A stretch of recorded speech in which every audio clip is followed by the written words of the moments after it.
Buenos días a todos, buenas tardes ya.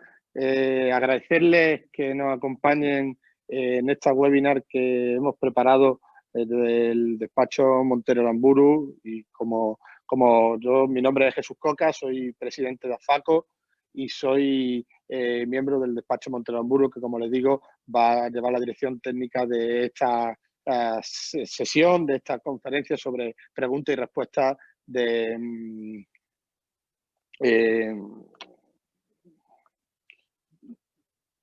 creo, sí, es que estaba, perdón, con las cuestiones del directo no entendí.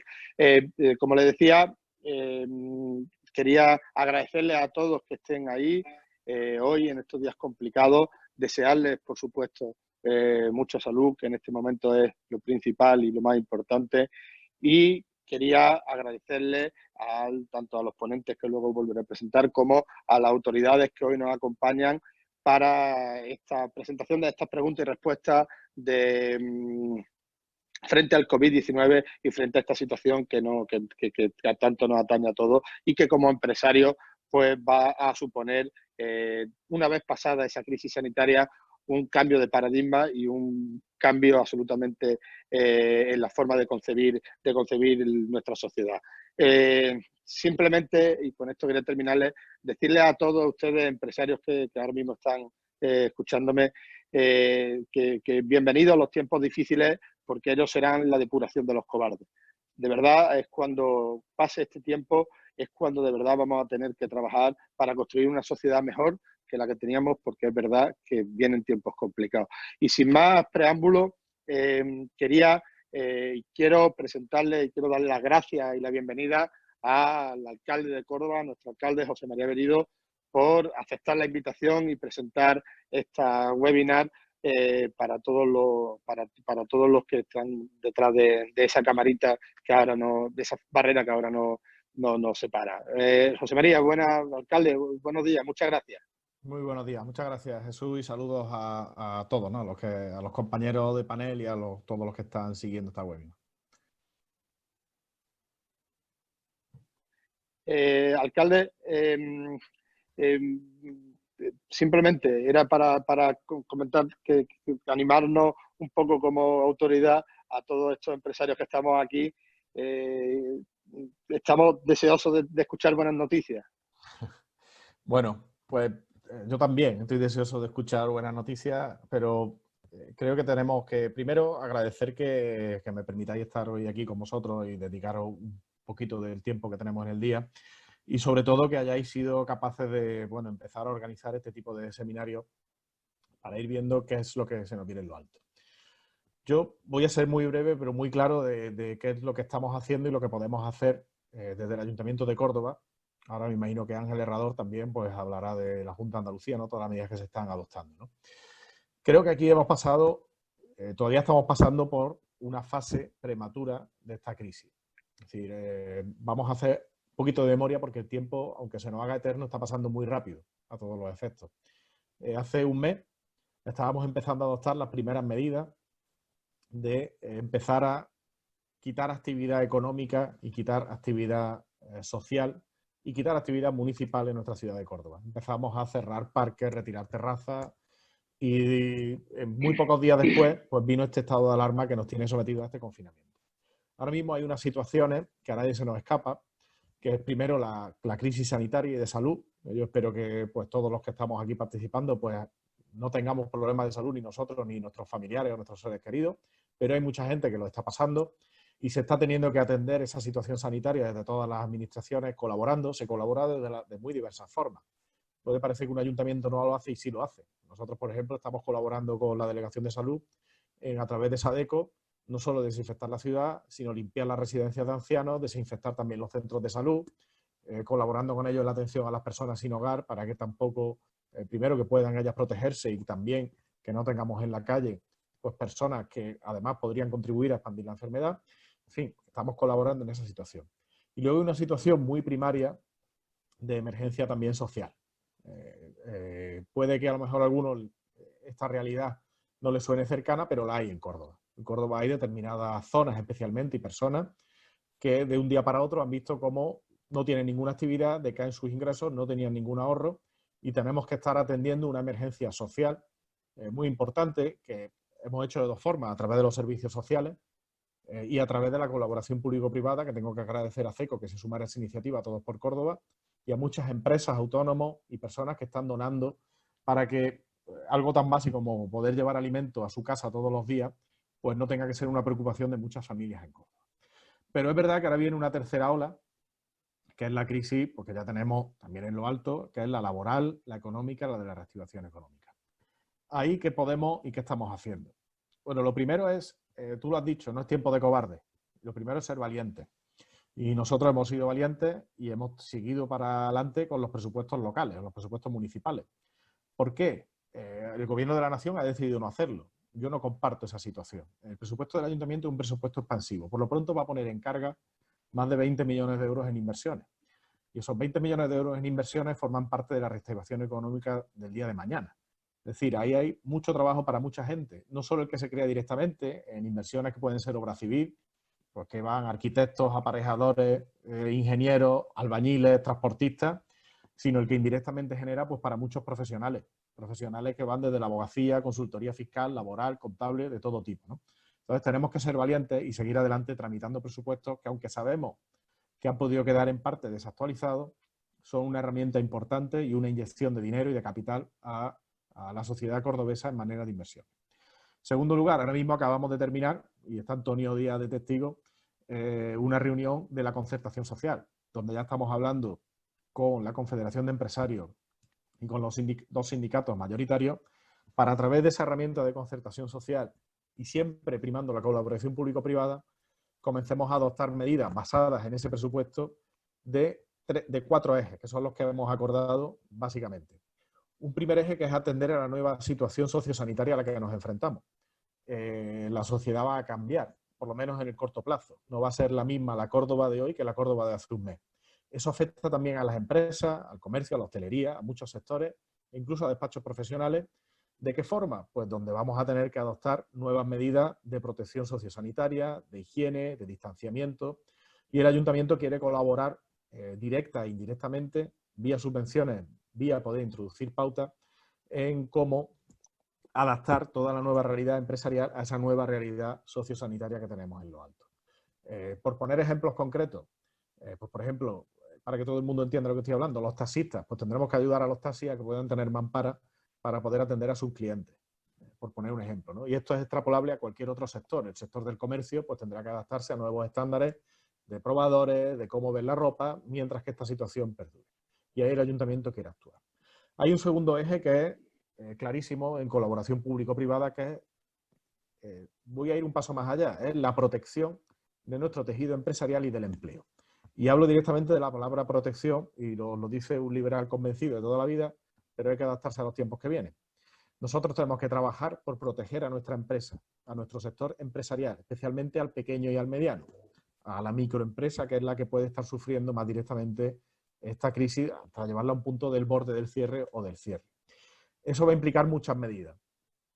Medidas que van a pasar desde planes que ya se han testado en otras administraciones, como planes de obra contando con la pequeña empresa local, como se está haciendo en Estepona, hasta subvenciones directas, especialmente a 3 sectores que entendemos que los van a pasar peor que otros en cuanto a sectores económicos: hostelería, comercio y turismo. Son 3 sectores muy importantes del sector servicios en Córdoba que tienen una situación muy complicada, para lo cual ya se están diseñando desde actuaciones financieras directas de apoyo hasta programas municipales concertados con colaboración público-privada para poder tratar de levantar este sector. Igual que tendremos que seguir apoyando a los autónomos en colaboración con la Junta de Andalucía, que ahora ya me imagino que Ángel explicará todas las medidas que se están sacando de apoyo, pero que también tendrán colaboración desde el Ayuntamiento, vía líneas de avales que se pueden colaborar, como hemos estado hablando hace un momento con CECO, desde el Ayuntamiento para poner a disposición de los empresarios, bien con líneas directamente de confirming para nuestros proveedores. En definitiva, poner en marcha liquidez, que es lo que ahora mismo puede estar en el ojo del huracán para muchas empresas. Y luego hay otro eje que también es importante, que es en sí misma la reactivación económica. Aquí hay una crisis también de oferta. Es decir, cuando volvamos a reiniciar el sistema, que ahora mismo está apagado, no hibernado, está apagado, no va a ser de un día para otro tan sencillo volver a reactivar todo el proceso económico que tiene nuestra ciudad. Y en eso pues también estamos ya trabajando, insisto, con todos los agentes sociales, en concertación social, para poner en marcha esas medidas que hagan que sectores estratégicos de nuestra ciudad puedan reiniciarse. Hablamos, por ejemplo, de un sector que creo que sí va a tener auge en los próximos meses, que es el sector sanitario. Es de los pocos sectores que van a tener un auge después de esta triste situación que estamos pasando.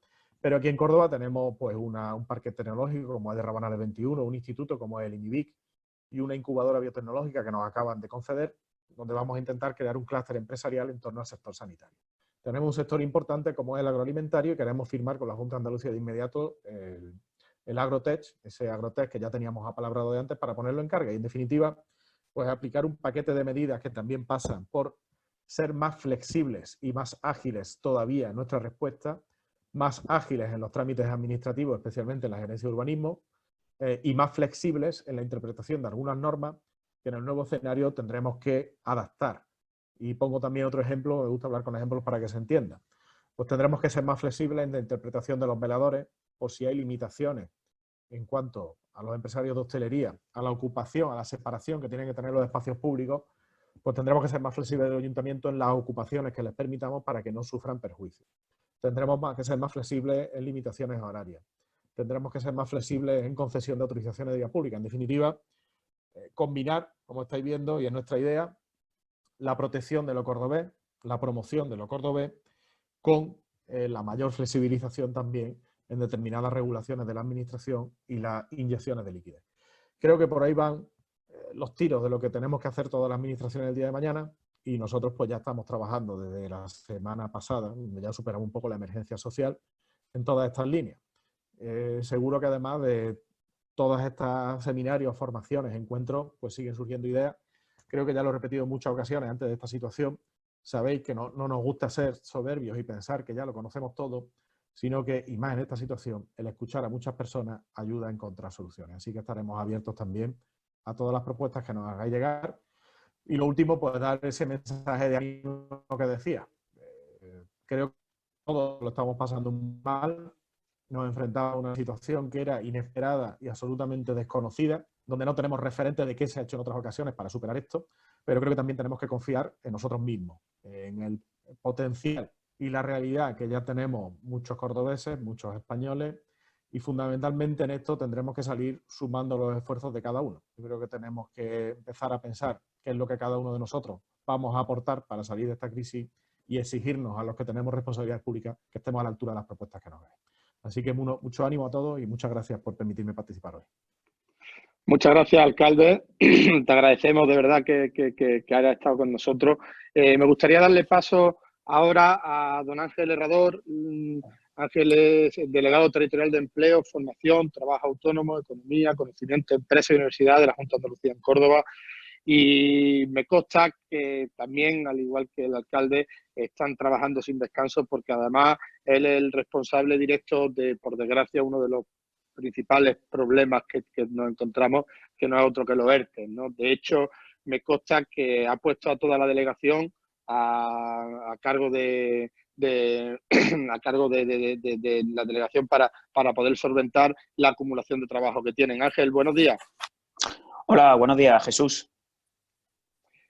Pues lo que te decía, muchas gracias por estar con nosotros y gracias también por ese trabajo que lleváis más de un mes trabajando sin descanso y que sé que no es nada agradable porque estáis viviendo la otra parte de esta crisis, que es esa parte social, esa parte también, ese problema de esas cifras que nos están martillando, como esas cifras tan elevadas de paro debido precisamente a los ERTE. Gracias. Sí, efectivamente, Jesús. Bueno, como bien ha indicado, yo soy Ángel Herrador Leiva, delegado territorial de Empleo y Economía de la Junta de Andalucía en Córdoba. Y bueno, los que aquí estéis presentes y hayáis presentado algún ERTE, supongo que ya me conoceréis, porque habéis recibido una resolución denegatoria o estimatoria y ahí aparezco yo, ¿no? Soy yo el que la resuelve.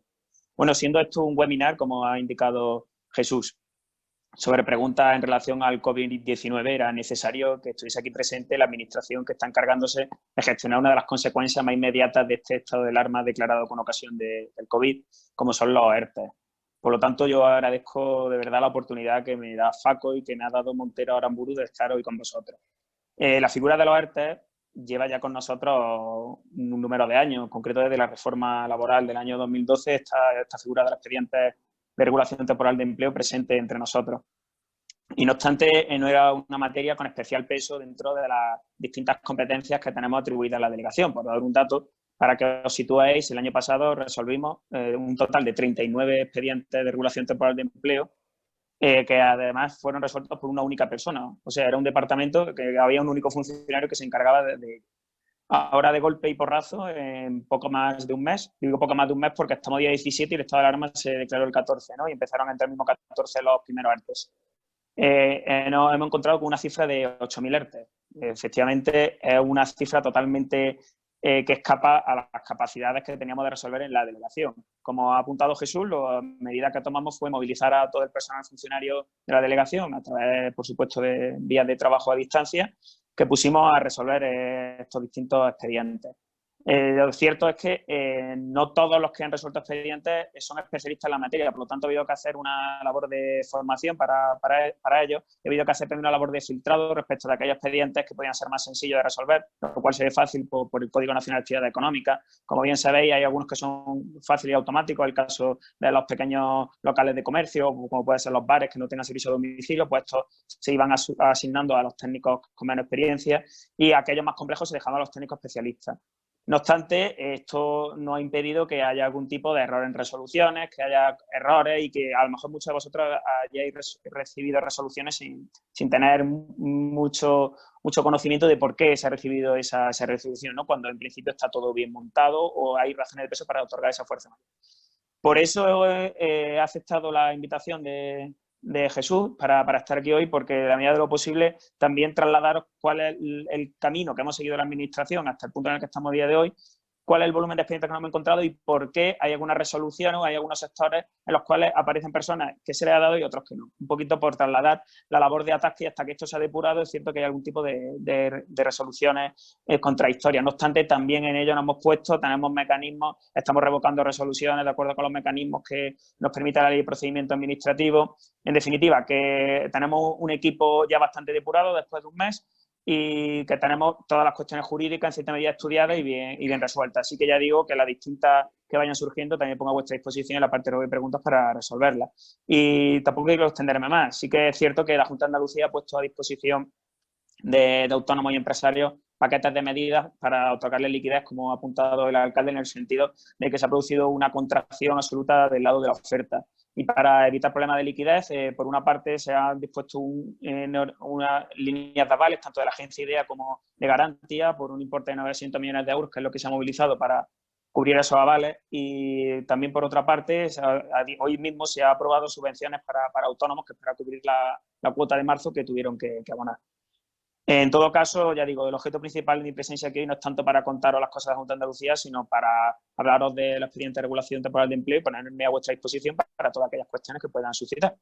Y nada más, Jesús, de nuevo, muchas gracias. Te lo agradecemos mucho, Ángel, porque sin duda será muy enriquecedor y sobre todo al final en ese apartado de ruego y preguntas que seguramente tengamos muchas dudas que podamos entre todos solventar y tú nos puedas aclarar también. Perfecto. Pues te lo agradezco mucho, Ángel. Y bueno, por último, agradecerle también a Antonio Díaz, que está aquí con nosotros, que es nuestro presidente de la Cámara, nuestro presidente de CECO y el representante de todos los empresarios de Córdoba. Gracias, Antonio. Aquí estamos entre compañeros, estamos entre amigos también. Y te agradezco mucho que puedas estar con nosotros hoy, que sé que también tus obligaciones son muchas y multitudinarias en estos días que corren de representación y de gestionar, y te agradezco que puedas estar con nosotros. Buenos días, Antonio. Buenos días, Jesús. Encantado de estar aquí. Bueno, así simplemente, danos buenas noticias también tú. Como por lo menos, o por lo menos intenta dárnosla. Bueno, pues lo primero que tengo que daros es las gracias a Montero Aramburu, al despacho de abogados especialistas Montero Aramburu, el plantel que hoy nos presentan o nos van a informar y nos van a asesorar es magnífico. Quiero, por supuesto, la primera persona es darte las gracias a ti, Jesús Coca, como abogado que eres especialista también en derecho administrativo y por supuesto, presidente de una de nuestras asociaciones, AFACO, una importante asociación de fabricantes y servicios de Córdoba, y lógicamente a los ponentes, que son las estrellas invitadas de esta jornada, ¿no? Como es Soledad Fernández Reyes, como va a ser María Martínez Avial, Agustín León y María Garrido. Todos ellos especialistas en materias muy concretas. Y, por supuesto, quiero saludar, ya que lo estoy viendo también aquí en el panel, a nuestro delegado de empleo y muchísimas cosas más, don Ángel Herrador, que me consta que está volcado en su trabajo y en intentar hacer las cosas bien. Cuando llegan aluviones como los que le han llegado, más de 7.000 expedientes OERTE presentados en la provincia de Córdoba, pues con poca plantilla funcionarial es difícil hacer frente, pero lo están consiguiendo a base de mucho esfuerzo y de mucha profesionalidad. Así que gracias, Ángel, por tu trabajo y por todo lo que representa. Y, por supuesto, nuestro alcalde acaba de marcharse, pero yo he estado esta mañana, como él bien ha dicho, en una videoconferencia con él y con las centrales sindicales, UGT y comisiones obreras de la provincia, trabajando en ese plan de choque que nuestro ayuntamiento quiere lanzar más pronto que tarde, de cara a ayudar a las pymes y a los autónomos y también a las empresas de Córdoba. Primero, a que se mantengan al frente, y segundo, que mantengan el empleo, y tercero, pues que a ser posible puedan venir más empresas y se pueda desarrollar mucho más esto. Yo, por no ser extenso, porque además quiero ser breve, y mi misión era daros las gracias, y por supuesto, desde que me llamó Jesús Coca, pues hemos hecho todos los mailing, tanto desde la Cámara de Comercio como desde la propia Confederación, para que se apuntaran a esta sesión el mayor número de empresarios y de profesionales y de autónomos. Hay una cuestión que yo ya, como no voy a poder estar toda la jornada, la lanzo, ¿no? Y es algo que desde COE, CEPIME y la CEA a nivel andaluz estamos reivindicando, y es esos ERTEs de fuerza mayor tienen fecha de caducidad, y esa fecha de caducidad será el día que finalice el estado de alarma. A partir de ahí, ¿qué va a pasar? Es decir, hay que empezar a ir valorando, analizando y creando la normativa por parte de nuestro gobierno de España, de que el 100% de las plantillas clarísimamente no van a poder volver a sus puestos de trabajo al día siguiente del estado de alarma. Y eso va a suponer un gran problema si no se modifica la norma. Por lo tanto, ahí va ese lanzamiento. Esa norma hay que modificarla de cara a que cuando salgamos de este maldito estado de alarma causado por la pandemia, bueno, las empresas puedan tener la flexibilidad que necesitan para volver a actuar con agilidad y de buena mano. Así que ahí lo dejo, y muchísimas gracias a Montero Aramburu, miembro asociado de la Confederación de Empresarios de Córdoba, por darnos esta oportunidad, y va a ser un éxito con toda seguridad. Muchas gracias. Muchas gracias, Antonio. Te agradecemos mucho, porque además precisamente has puesto el dedo en la llaga, en la pregunta ¿qué va a pasar después? ¿No? Esa es una de las respuestas que vamos a intentar resolver también. Y a continuación le pediría a los presentadores que cerraran el vídeo y el audio para dar paso a los ponentes. Para mí, sinceramente, es una alegría, dentro de lo que cabe en este sitio que estamos, en estos momentos tan difíciles que estamos atravesando, presentar a unos magníficos profesionales que son mis compañeros del despacho, que además me consta que están trabajando con denuedo para poder sacar, muchas veces en condiciones económicas complicadas y ayudando a las empresas, todo el trabajo que de repente a los profesionales del derecho se nos ha venido encima, porque también es cierto que ha habido un gran crecimiento de esa actividad y de esa necesidad de asesoramiento. En primer lugar, quería presentarle a María Martínez Avial, como bien ha dicho Antonio, Guerra, que es abogada y socia del Departamento de Derecho Laboral de la Oficina de Madrid, de Montero Aramburu, que nos va a ilustrar sobre esto que tanto se está escuchando sobre los ERTE. Después, a continuación, Soledad Fernández Reyes, que es abogada y socia del Departamento de Derecho Civil y Procesal de Montero Amburu en la oficina de Sevilla, con la cuestión civil y procesal la cuestión civil y procesal que también va a tener con todo aquello de los arrendamientos, que tanto se preguntan los empresarios qué pasa con los arrendamientos a día de hoy. También, a continuación, María Garrido Moreno, que es abogada senior del Departamento de Derecho Mercantil y responsable del área de incidencia del COVID-19, en la cual está dándole respuesta inmediata a todos los empresarios en materia de mercantil, que es una materia que es fundamental darle una respuesta, porque va a tener cualquier cosa que hagamos mal ahora puede tener una consecuencia negativa en 6, 7 meses o un año, ¿no?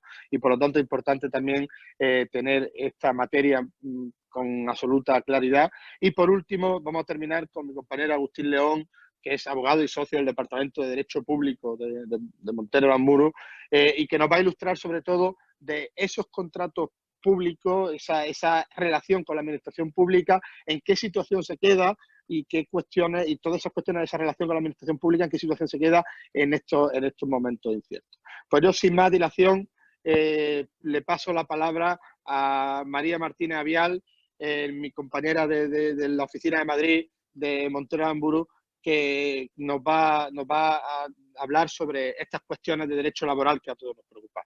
Muchas gracias a todos y les paso con los que de verdad saben, ¿no? Pues muchas gracias. Muchas gracias, Jesús.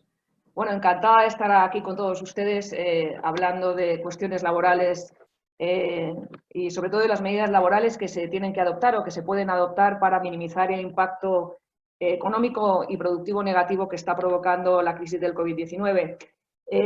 La única cuestión es que, estando delante el delegado de gobierno, el delegado de territorial de empleo en mi ponencia, pues me genera mucha más tensión, porque aquí el real experto, el verdadero experto de la materia es él, que es al final el que está todos los días lidiando con las cuestiones que se plantean en relación con las suspensiones o reducciones temporales de empleo. Por lo tanto, yo voy a hacer una exposición en el cual muy facilita, en el sentido de que depende del conocimiento que tengan cada uno de ustedes, pues intentaré ir adaptándola en función de las cuestiones también que nos puedan plantear, en el que voy a plantear o voy a explicar de la forma más sencilla posible en qué consiste un expediente de regulación temporal de empleo, sobre todo en este caso aquellos que son derivados de fuerza mayor como consecuencia de la crisis sanitaria del COVID-19 y aquellos que son originados por causa objetiva, que son aquellas que tienen su base en motivos productivos, económicos, técnicos o de producción. Por lo tanto, voy a empezar con estas cuestiones muy básicas para diferenciar uno y otro, porque hay determinadas cuestiones que luego se van suscitando sobre el día a día de los ERTEs y a medida que se van desarrollando, pero esas cuestiones muchas veces están circunscritas a cada tipo de ERTE. No es lo mismo las cuestiones que se plantean a compañías que están iniciando, que pretenden iniciar un expediente temporal de empleo derivado de fuerza mayor, o aquellas que se puedan plantear en aquellos expedientes de regulación temporal de empleo de aquellas que tienen su base en causa productiva o económica, que son las que básicamente se plantearán y se están planteando. Entonces, en primer lugar, y con carácter previo, quería hacer una breve descripción de los criterios emanados por parte del propio Ministerio de Trabajo a la hora de diferenciar cuándo tenemos que iniciar un expediente de regulación temporal de empleo por causa de fuerza mayor y cuándo es procedente que el expediente de regulación temporal de empleo se solicite o se inicie por causa objetiva. Y ahí incluyo todas las causas, pues la técnica, organizativa, productiva y económica.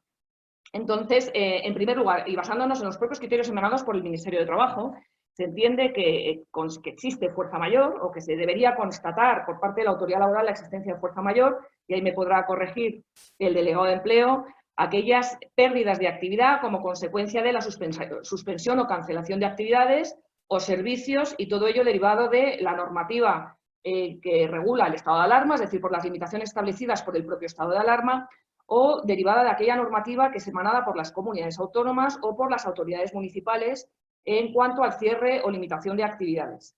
Eso siempre y cuando no se pueda desarrollar la actividad que se ha clausurado como consecuencia de esta situación excepcional mediante la figura del teletrabajo o trabajo a distancia. En la medida en la que se pueda continuar con el desarrollo de la actividad por teletrabajo o trabajo a distancia, entendemos que no procede la constatación de fuerza mayor. Asimismo, también se considera que existe fuerza mayor cuando existe una limitación también en la actividad muy significativa como consecuencia de, o significativa o incluso total, como consecuencia de las restricciones a la movilidad de los ciudadanos.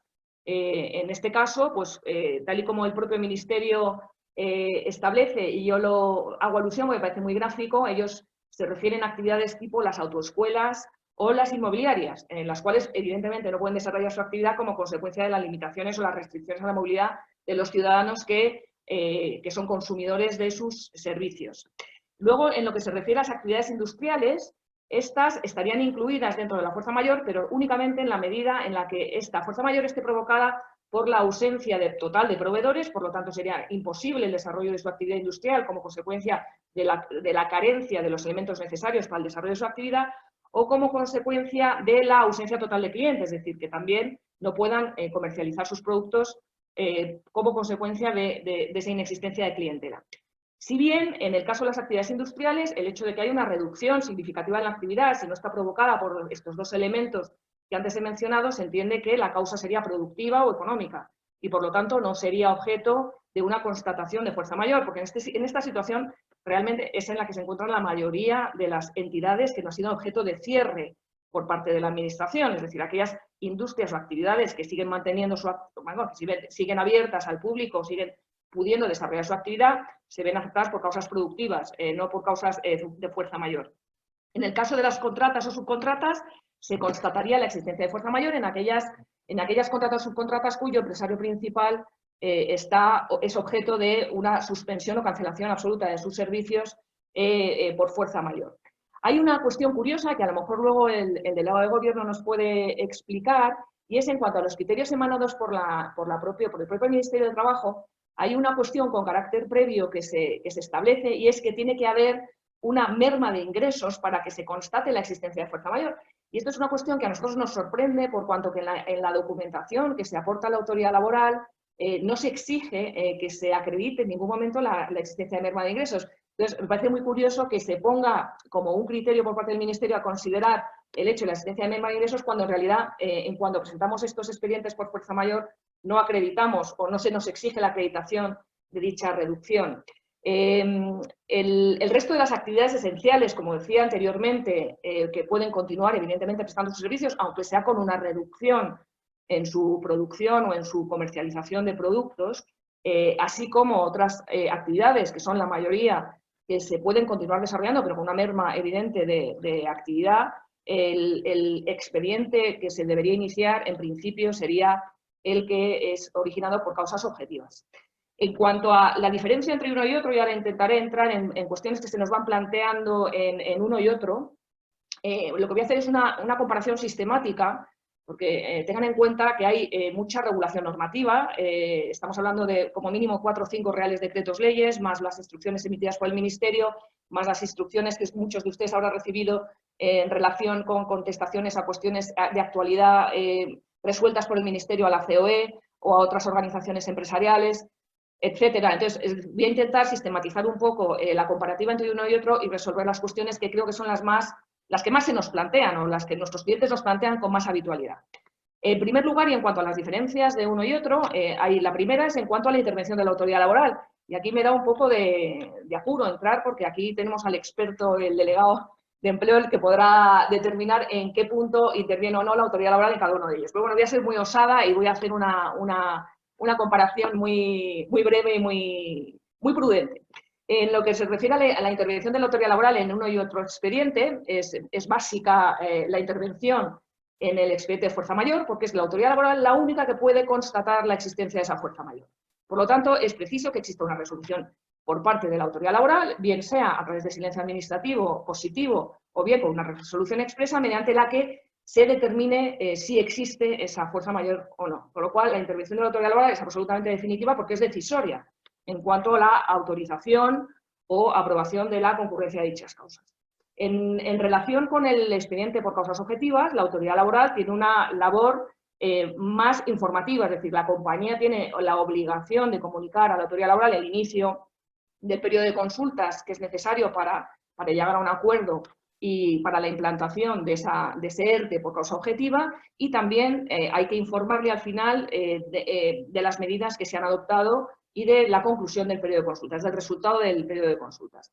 En este caso, la autoridad laboral, salvo que considere que existe fraude, mala fe, abuso en la negociación, etcétera, la autoridad laboral va a ser mera receptora de ese procedimiento y no va a tener ninguna autoridad o no va a tener la obligación de dictar resolución alguna en relación con este ERTE. Luego, en cuanto a otra cuestión diferenciada entre un ERTE y el otro, es en cuanto a la intervención de la representación legal de los trabajadores. Y aquí nos encontramos con bastante conflicto por parte de los representantes legales de los trabajadores de las compañías. En primer lugar, porque en el expediente de regulación de empleo por fuerza mayor, la intervención de los representantes legales de los trabajadores es mínima. No tienen ni la obligación o el derecho a emitir un informe preceptivo sobre la valoración de las medidas que se adoptan, y lo único que tienen el derecho es a recibir la comunicación que la compañía les remita en relación con el inicio del expediente administrativo en el que se solicita la constatación de fuerza mayor y el resultado final, es decir, la autorización o no, bueno, la autorización o la constatación o no de la fuerza mayor por parte de la autoridad laboral. Esto nos genera en muchas compañías muchas enemistades o no tanto enemistades, mucho desasosiego por parte de la representación del legal de los trabajadores porque su intervención es prácticamente inexistente, solamente receptoras de información y no pueden intervenir ni mediar con el objeto de mejorar las condiciones de sus representados. En cambio, en el expediente de regulación de empleo por causa objetiva, es necesaria la apertura de un periodo de consultas, ellos son conocedores de absolutamente toda la documentación, tienen la potestad durante este periodo de consultas de tratar de negociar para mejorar las condiciones de sus trabajadores. Esa negociación normalmente se suele circunscribir a reducir el plazo de la duración de las medidas del expediente temporal de regulación de empleo y también en otras ocasiones, o bueno, en muchas ocasiones, también lo que intentan es conseguir determinados complementos salariales a pagar por las compañías que permitan complementar hasta un porcentaje determinado del salario que habitualmente venía percibiendo el trabajador con respecto a las prestaciones por desempleo. Es decir, intentan obtener una mayor cantidad, o sea, que la compañía abone una parte del salario de los trabajadores para que vean mermadas en menos sus ingresos. Estos complementos, si se pactan, cotizan a la Seguridad Social, no cotizan a la Seguridad Social, pero sí tributan IRPF. Serían un complemento, no es naturaleza salarial pura y dura, pero a efectos de IRPF sería como un rendimiento del trabajo. Como digo, la representación legal de los trabajadores ahí tiene una intervención activa y participa y además tiene la potestad de firmar o no con acuerdo el periodo de consultas.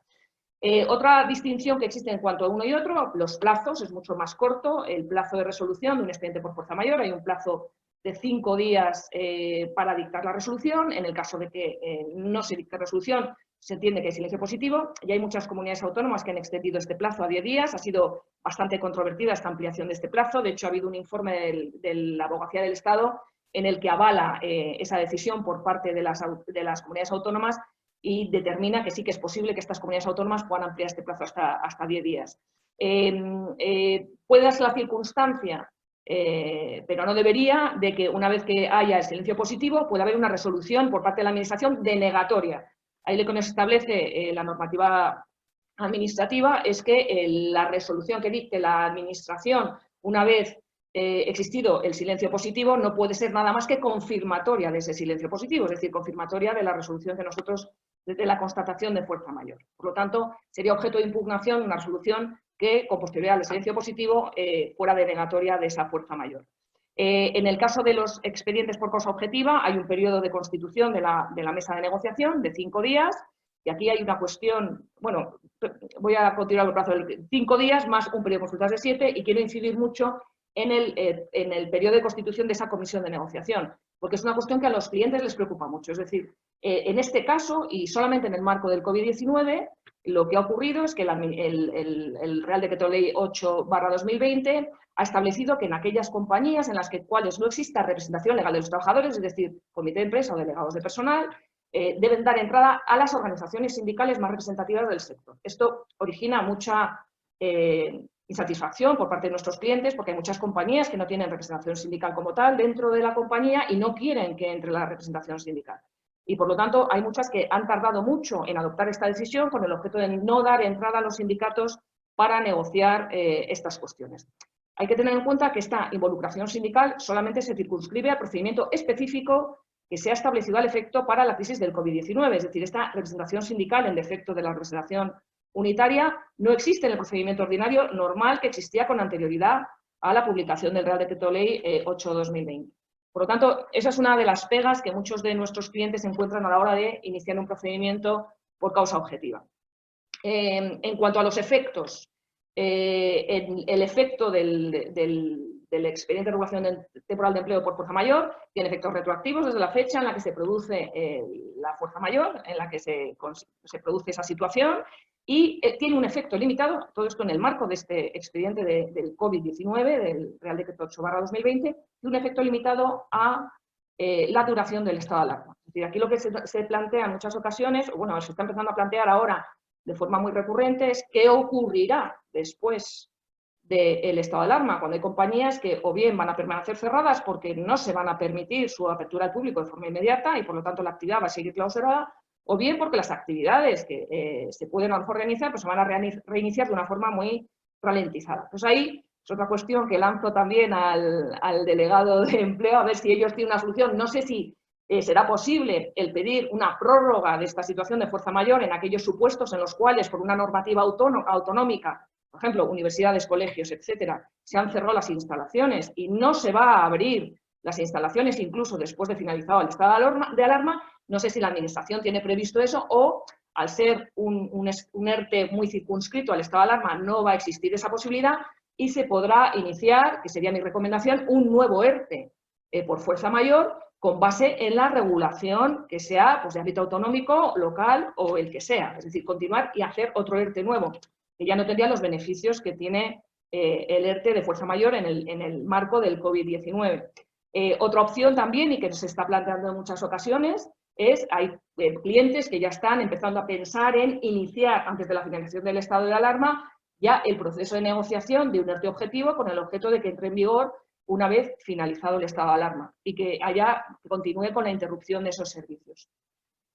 Luego, eso en cuanto a los efectos, porque en el caso del objetivo, del ERTE objetivo, el efecto inicial será a partir de la fecha de la finalización del periodo de consultas y la comunicación a la autoridad laboral y tendrá los efectos que se pacten entre las partes, con lo cual puede tener un efecto más limitado. Como decía anteriormente, es una de las cuestiones que es objeto de negociación con el comité de empresa, delegados sindicales o la comisión que se establece al efecto para la negociación del ERTE. Otra diferencia muy importante es la cotización a la Seguridad Social. Existe una exoneración en aquellos casos en los cuales el ERTE sea aprobado por fuerza mayor. No existe esa exoneración en el caso de los ERTEs objetivos. Aquí es otra cuestión que también se suscita, porque esos beneficios de cotización a la Seguridad Social o de exoneración de cotización están supeditados al mantenimiento de empleo durante un periodo de 6 meses desde que finalice el ERTE. Una de las cuestiones que también se plantea es el volumen de plantilla o el mantenimiento del empleo se va a referir a la totalidad de la plantilla, se va a referir exclusivamente a aquellos trabajadores afectados por el ERTE. Aquí todavía no, evidentemente no tenemos criterios judiciales, pero ya tenemos criterio de la Administración. Dentro de esas instrucciones emitidas por parte del Ministerio de Trabajo, pues se dice que no, que solamente afectará ese mantenimiento de empleo a aquellos trabajadores afectados por el ERTE y no al resto de la plantilla. Y que, bueno, también se va a excluir de ese cómputo de finalizaciones o de mantenimiento de plantilla aquellas extinciones de contratos temporales, despidos disciplinarios procedentes, jubilaciones, muertes, etcétera. Es decir, que eso no se toma en consideración, solamente entiendo que las extinciones unilaterales a instancias del empresario. Entiendo que las bajas voluntarias, aunque no esté contemplado de forma expresa, tampoco se tendrán en consideración. En el caso, como decía, del ERTE por causa objetiva, no existe ningún tipo de exoneración de cuotas, con lo cual ahí no existe ningún beneficio. Ya voy a terminar, porque si no me voy a extender demasiado. estamos con los temas de desempleo, que es una cuestión también que se suscita muy habitualmente ahora. Es decir, como ustedes bien saben, porque lo habrán visto anunciado en la prensa, se ha aprobado una medida excepcional en materia de desempleo. Es decir, cualquier trabajador afectado por un ERTE, con independencia de que tenga el periodo mínimo de cotización exigido en situación normal para el cobro de la prestación, podrá acceder a esas prestaciones por desempleo y además el periodo de desempleo que se compute, o sea, que se perciba durante el periodo del ERTE no se va a tener en consideración a efectos de futuras prestaciones. Aquí, otra de las cuestiones que se plantea muy habitualmente ahora es ¿hasta dónde dura esa medida? Entonces, esta medida dura, según dice la ley, porque la hemos analizado de arriba abajo, mientras dure la situación excepcional derivada del COVID-19. ¿Eso qué interpretación tiene? Aquí hay múltiples interpretaciones, pero la más conservadora y la que está diciendo el Ministerio de Trabajo es que tendrá la duración que tenga el estado de alarma. Es decir, una vez finalizado el estado de alarma, las prestaciones que se perciban por parte de los trabajadores afectados por ERTE sí que van a computar a efectos de la duración de su prestación y, por supuesto, las nuevas situaciones no se van a tener en cuenta, las nuevas entradas a las nuevas peticiones de desempleo, se tendrá en consideración los periodos anteriormente cotizados, es decir, no se va a proporcionar o conceder una prestación a las personas o trabajadores afectados por un ERTE que no tengan el mínimo de cotización exigido por la normativa general. Poco más, suspensión de los contratos temporales y ya termino de verdad. Aquí hay una cuestión muy curiosa y también se está planteando muy habitualmente. La norma, la ley lo que dice es que aquellos contratos temporales que iban a finalizar durante el periodo del ERTE no pueden finalizar, se suspende, como si dijéramos, su duración y se extenderá por el periodo restante después del ERTE. Aquí hay una contradicción, porque luego también tenemos instrucciones, dentro de las instrucciones emitidas por el Ministerio, aunque luego en este caso sí que sean los tribunales los que en última instancia determinarán qué pasa o qué no pasa, que ya están estableciendo que si hay un contrato, por ejemplo, de interinidad, que es el más claro en cuanto a la duración que finaliza durante el ERTE, pues que se podrá terminar. Entonces, ahí el problema es que tenemos una contradicción en cuanto a los criterios que se están emanando por parte de las autoridades y luego, por otro lado, lo que establece la propia normativa, porque la propia normativa incluye de forma expresa los contratos de interinidad y, como digo, son los más claros, es decir, en cuanto se incorpora al trabajador que se sustituye, se finaliza. Si no se incorpora, no se finaliza. Entonces, ahí hay una especie de contradicción, no sabemos si es que la normativa lo ha incluido por error, porque en realidad no tiene ningún sentido tener al trabajador sustituido y al que le sustituye durante el periodo de forma coetánea, y entendemos que el criterio adecuado es el del Ministerio. Pero bueno, aquí los tribunales decidirán. Y poco más, estoy a su disposición luego para aclarar las cuestiones que quieran plantear, sin perjuicio de que evidentemente tiene mucho mejor criterio, más conocimiento y desde luego lo que pueda decir él es mucho más importante de lo que pueda decir yo, el delegado de empleo. Muchas gracias. Y doy la palabra, por cierto, a mi compañera Soledad Fernández. Gracias, María. Buenos días a todos. Encantada de saludarles. Bueno, en esta parte de nuestra sesión web vamos a hablar de los contratos porque el COVID-19 ha provocado situaciones de imposibilidad y extraordinaria dificultad para cumplir los contratos. Algunas de estas situaciones el Gobierno le ha dado respuesta mediante normas dictadas durante el estado de alarma, pero a la inmensa mayoría no, por lo que deben resolverse conforme a las normas generales de nuestro ordenamiento jurídico. Para no aburrirles, vamos a realizar una exposición sucinta y eminentemente práctica de las cuestiones jurídicas más relevantes que se están suscitando en materia contractual durante el estado de alarma y fundamentalmente en relación a los contratos de arrendamiento, a los de préstamo, a los de ejecución de obra y a los de compraventa de vivienda sobre plano. En materia de arrendamientos, la pregunta, bueno, pues todos seguro la tienen en la cabeza, es si el arrendatario tiene derecho a suspender el pago de la renta, a rebajar su importe o aplazar su pago durante el estado de alarma. Para responder a esta pregunta deben distinguirse distintos supuestos. Así, si el arrendamiento es de vivienda, el arrendatario es una persona física que se encuentra en situación de especial vulnerabilidad como consecuencia del COVID y el arrendador es una entidad pública de vivienda o un gran tenedor, pues el arrendatario tiene derecho a una rebaja del 50% de la renta durante el estado de alarma y con un límite máximo de 4 mensualidades, o bien a una moratoria igualmente de 4 mensualidades de rentas como máximo, es decir, durante el estado de alarma y 4 mensualidades máximas. Esta renta aplazada se satisfaría durante los 3 años siguientes de duración del arrendamiento de forma prorrateada, sin penalización ni interés, o en el menor tiempo que restare por cumplir. Por arrendatario en una situación de especial vulnerabilidad como consecuencia del COVID, se entiende la persona física que cumpla una serie de requisitos que están tasados en los reales decretos dictados por el Gobierno y que lo que vienen es a acreditar cumplidamente que esa persona se encuentra en una situación económica tal que de seguir pagando la renta, pues no tendría un mínimo vital con el que seguir subsistiendo tanto él como las personas que con él convivan en la vivienda arrendada. Por gran tenedor se entiende toda persona física o jurídica que sea titular de más de 10 inmuebles urbanos, excluidos garajes y trasteros, o bien de una superficie construida de más de 1.500 metros cuadrados. En los arrendamientos de vivienda en los que no se dan estas circunstancias, no hay ninguna norma que obligue a los arrendadores a atender las peticiones de rebaja de la renta o de aplazamiento de los arrendatarios. Ahí, pues, el arrendatario apelará a la solidaridad y estará en la libre voluntad del arrendador acceder a su petición o no. En los arrendamientos para uso distinto del de vivienda y en los arrendamientos de industria o de un negocio en funcionamiento, también debe distinguirse varias situaciones. Así, por ejemplo, cuando el arrendamiento es de un inmueble que está completamente cerrado, estoy pensando en los hoteles, en los restaurantes, el arrendatario lo que suele pedir es una suspensión del pago de la renta. En los inmuebles que siguen utilizándose por los arrendatarios, pero su uso es más reducido, por ejemplo, porque se ha implementado el teletrabajo, lo que pide el arrendatario al arrendador es una reducción de la renta proporcional al menor uso que se hace del inmueble. Y en los supuestos en los que se sigue utilizando el inmueble arrendado, pero ha habido una disminución importante de los ingresos de la actividad del arrendatario como consecuencia de la pandemia, por ejemplo, en las farmacias que siguen abiertas al público, pero los ingresos han disminuido por el confinamiento de las personas y la suspensión de la atención primaria en los centros de salud, pues lo que suele pedir el arrendatario en estos casos es una rebaja de la renta en relación correlativa a la disminución de los ingresos.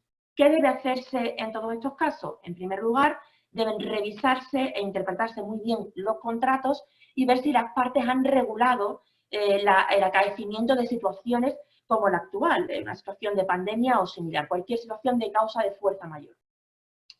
Pues bien, si se ha regulado por las partes y se han establecido las consecuencias jurídicas, hay que estar a esta reglamentación contractual siempre que no sea contraria, evidentemente, a las normas imperativas o a la moral y al orden público, que son los límites que tenemos los particulares en la autonomía de nuestra voluntad.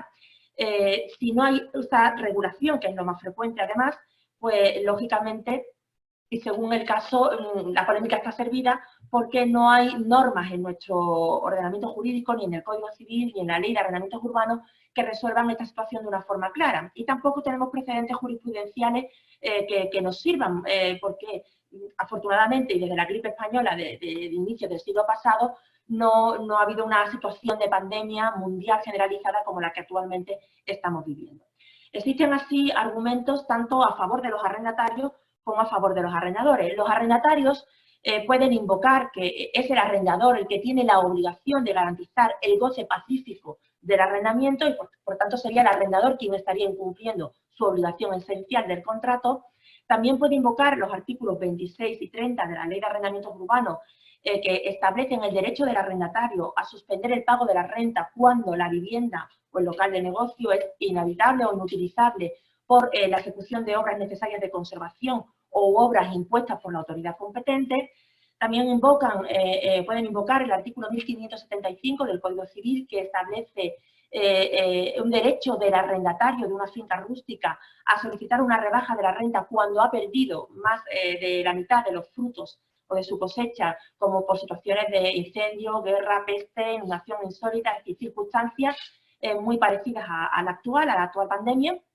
Y también pueden invocar la aplicación de la cláusula rebus sic stantibus, disculpad que use este latinazgo, que lo que significa, de una forma muy sencilla, es que si se produce una alteración extraordinaria y radicalmente imprevisible en las circunstancias concurrentes, desde el momento que se celebró el contrato, y esta alteración no es inimputable a la voluntad de ninguna de las partes y destruye el equilibrio contractual, de modo que el cumplimiento del contrato es excesivamente gravoso o desproporcionado para una de las partes, pues puede instarse la revisión de los términos económicos de ese contrato para restaurar ese equilibrio que se ha perdido.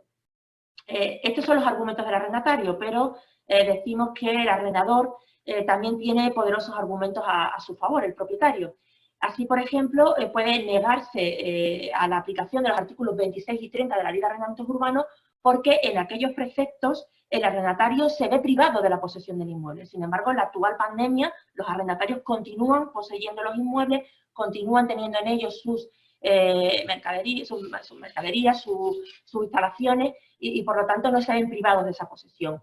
También pueden oponerse a la aplicación analógica del 1575 del Código Civil porque esta es una norma especial que protege a los arrendatarios rústicos y por lo tanto, como toda norma especial, no puede ser objeto de aplicación analógica y además porque en esta clase de arrendamientos la que es productiva es la tierra, pero en los arrendamientos de inmuebles urbanos la que produce rendimientos es la actividad del propio arrendatario. Por lo tanto, no son situaciones iguales. Esta pandemia sería un riesgo además propio de la actividad del arrendatario y le hubiera afectado igualmente si la actividad, en vez de desarrollarla en un local arrendado, lo hubiera desarrollado en un local de su propiedad. Y por último, también podrían oponerse a la invocación y aplicación de la cláusula rebus sic stantibus por entender que aún es pronto. Es decir, en la anterior crisis económica es verdad que el Tribunal Supremo llegó a declarar que esta crisis de efectos profundos y prolongados pues podría ser una circunstancia, una alteración extraordinaria de las circunstancias y radicalmente imprevisible que destruyera el equilibrio contractual y autorizara una revisión del mismo. Pero aún no sabemos cuánto va a durar esta crisis, ni cómo va a ser la recuperación, si va a haber una rápida recuperación en V, ojalá así sea, y por tanto el impacto de esta crisis en un contrato de larga duración no sea igual de significativo que la anterior crisis económica financiera. Por lo tanto, ¿cuál es nuestra recomendación? Nuestra recomendación es que se busque asesoramiento jurídico experto, que se intente de buena fe negociar una solución amistosa, que esa solución se documente contractualmente y se contemple como una solución definitiva ante esta situación de pandemia y se evite una controversia a la que no sabemos en el futuro qué solución van a dar nuestros tribunales. En materia de préstamos, la pregunta más frecuente está siendo si puedo dejar de pagar las cuotas de mi préstamo alegando una imposibilidad por causa de fuerza mayor. Para responder a esta pregunta, evidentemente, también tenemos que distinguir supuestos. Así, si el prestatario es una persona física que se encuentra en situación de especial vulnerabilidad como consecuencia del COVID, el prestamista es una entidad financiera y estamos ante un préstamo sin garantía hipotecaria o un préstamo con garantía hipotecaria, pero para adquirir la vivienda habitual, para adquirir el inmueble en el que se desarrolla la actividad empresarial o profesional, o para adquirir una vivienda en situación de alquiler respecto de la que no se perciben rentas durante el estado de alarma y un mes después, se tiene derecho a una moratoria de 3 meses prorrogables por acuerdo del Consejo de Ministros. Durante estos 3 meses no se tienen que pagar cuotas, no se deben intereses remuneratorios ni moratorios y la entidad financiera no puede declarar el vencimiento anticipado de estos préstamos. Los avalistas y fiadores que sean además personas físicas y que se encuentren en situación de especial vulnerabilidad, acreditándolo documentalmente, a la entidad financiera pueden solicitar a esta que no les exija el pago de las cuotas en lugar del prestatario principal hasta que no haya agotado el patrimonio del mismo, aun cuando en las escrituras hubiera renunciado al beneficio de exclusión. Fuera de estos supuestos, no existe ningún derecho como tal a pedir una moratoria en el pago de los préstamos. Eso no significa que las empresas que están gravemente afectadas por esta crisis puedan plantear con total transparencia a las entidades financieras la situación en la que se encuentran y que busquen de común acuerdo una solución, bien sea una moratoria, bien sea una refinanciación o bien acudir a las líneas ICO del gobierno, en fin. Una solución de mutuo acuerdo porque además entendemos que las entidades financieras serán flexibles y serán las que están primeramente interesadas en que sus prestatarios sean capaces de devolver los préstamos.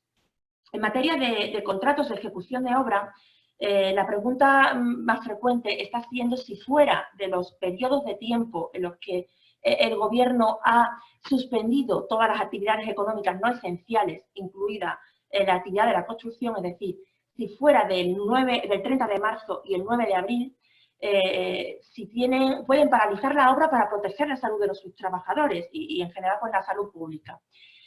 La respuesta es que entendemos que sí podrían hacerlo siempre que acrediten suficientemente la imposibilidad de continuar con la obra, pero no alegando una mera fuerza mayor, sino probando muy bien cuáles son los obstáculos concretos que les piden esa continuidad. Así, por ejemplo, pues la imposibilidad de obtener equipos individuales de protección por la escasez de los suministros o la imposibilidad de respetar las distancias de seguridad en según qué tajos, el cierre de hoteles y casas de comida en el caso de trabajadores desplazados y no poderles proporcionar ni habitación ni alimento. ¿Cuál es nuestra recomendación? Pues que se comunique esa circunstancia por parte de la constructora a la promotora, que se acredite documentalmente todos estos impedimentos y además incluso que se elabore un informe por el propio técnico de seguridad y salud de la constructora que efectivamente certifique que no se puede continuar la ejecución de la obra sin poner en riesgo la salud de los trabajadores.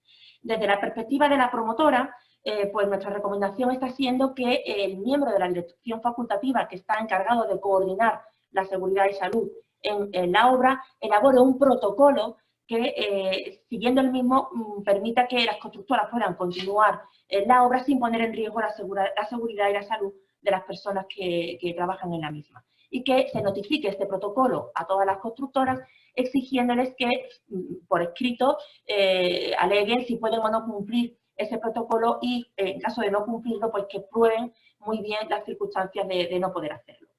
Todo ello para intentar resolver de la mejor forma posible pues, conflictos de aplicación de penalizaciones por el retraso en el cumplimiento o incluso una eventual resolución del contrato de obra por incumplimiento de la constructora.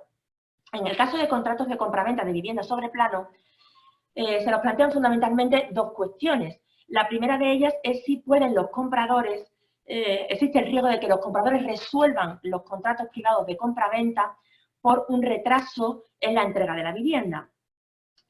Hasta la fecha, la jurisprudencia del Tribunal Supremo es clara en el sentido de que no hace falta un incumplimiento definitivo ni un retraso especialmente intenso para que los compradores puedan resolver los contratos y ejecutar los avales entregados en garantía del cumplimiento de la obligación de entregar la vivienda, por lo cual bastaría un retraso para que se pudieran ejecutar. Pero entendemos que las constructoras podrían invocar la existencia de causa de fuerza mayor y prolongar el plazo de entrega de la vivienda en un periodo de tiempo igual que el de duración de esta fuerza mayor. Y por ello es tan importante exigir a las constructoras que acrediten por qué no pueden continuar con la ejecución de la obra aún fuera del periodo de suspensión por el Gobierno de todas las actividades económicas.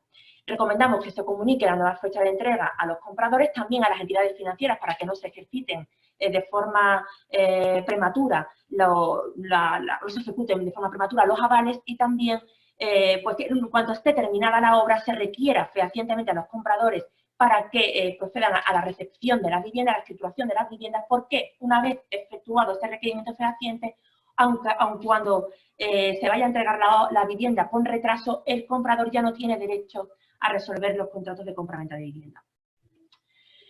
Otra pregunta muy frecuente, ya con eso acabamos, es si existe el riesgo de que los compradores puedan invocar la cláusula rebus sic stantibus para resolver los contratos de compraventa de vivienda sobre plano, porque como consecuencia de la crisis COVID ya no puedan obtener la financiación necesaria para escriturar la vivienda.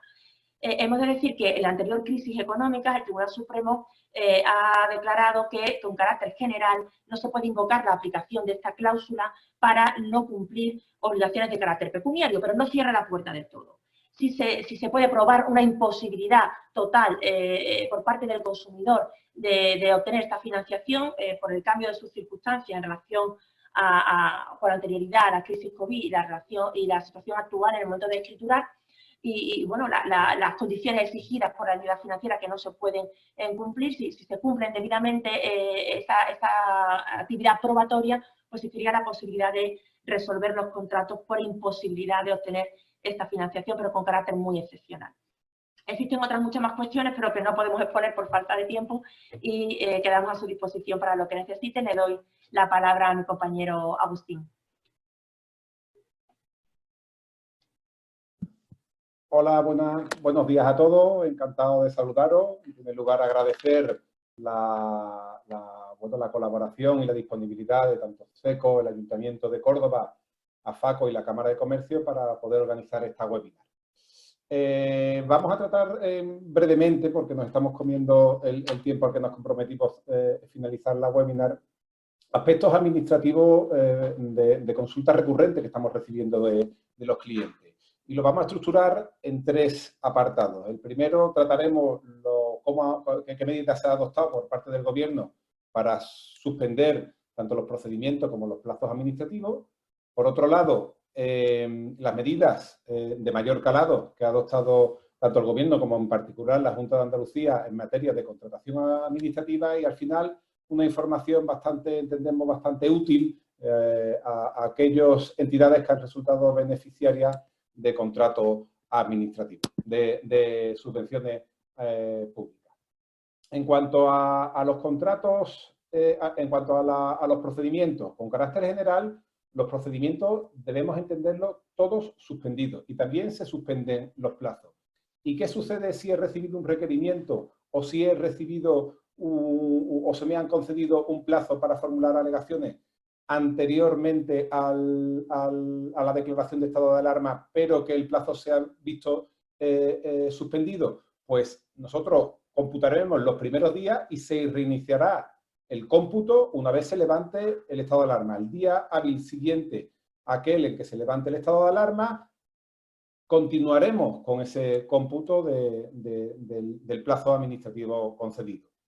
Si se recibe una notificación, que se resultaría algo extraordinario durante el estado de alarma, el periodo del cómputo inicial se iniciaría al día siguiente hábil de que se levantara el periodo de alarma. Hay una regla también especial en cuanto a aquellos procedimientos de los cuales se puedan derivar actos desfavorables para los administrados, para el ciudadano o la empresa, en virtud del cual, si procede una impugnación de una resolución administrativa y procede un recurso administrativo frente a esta resolución, en esos casos, en caso en el que el acto sea desfavorable, el plazo se reiniciaría una vez se levante el estado de alarma. Esa es la única regla general. En el resto de casos, el plazo para interponer el recurso administrativo tendríamos que tener en cuenta los días ya transcurridos.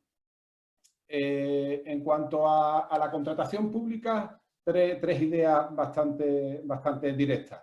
Se han adoptado las medidas de mayor calado, se han adoptado para los contratos de suministro y de servicios de prestación sucesiva, de tracto sucesivo. En estos supuestos se prevé la suspensión. Si bien en un principio se mantuvo que esta suspensión era de carácter automático, debemos entenderla que nos la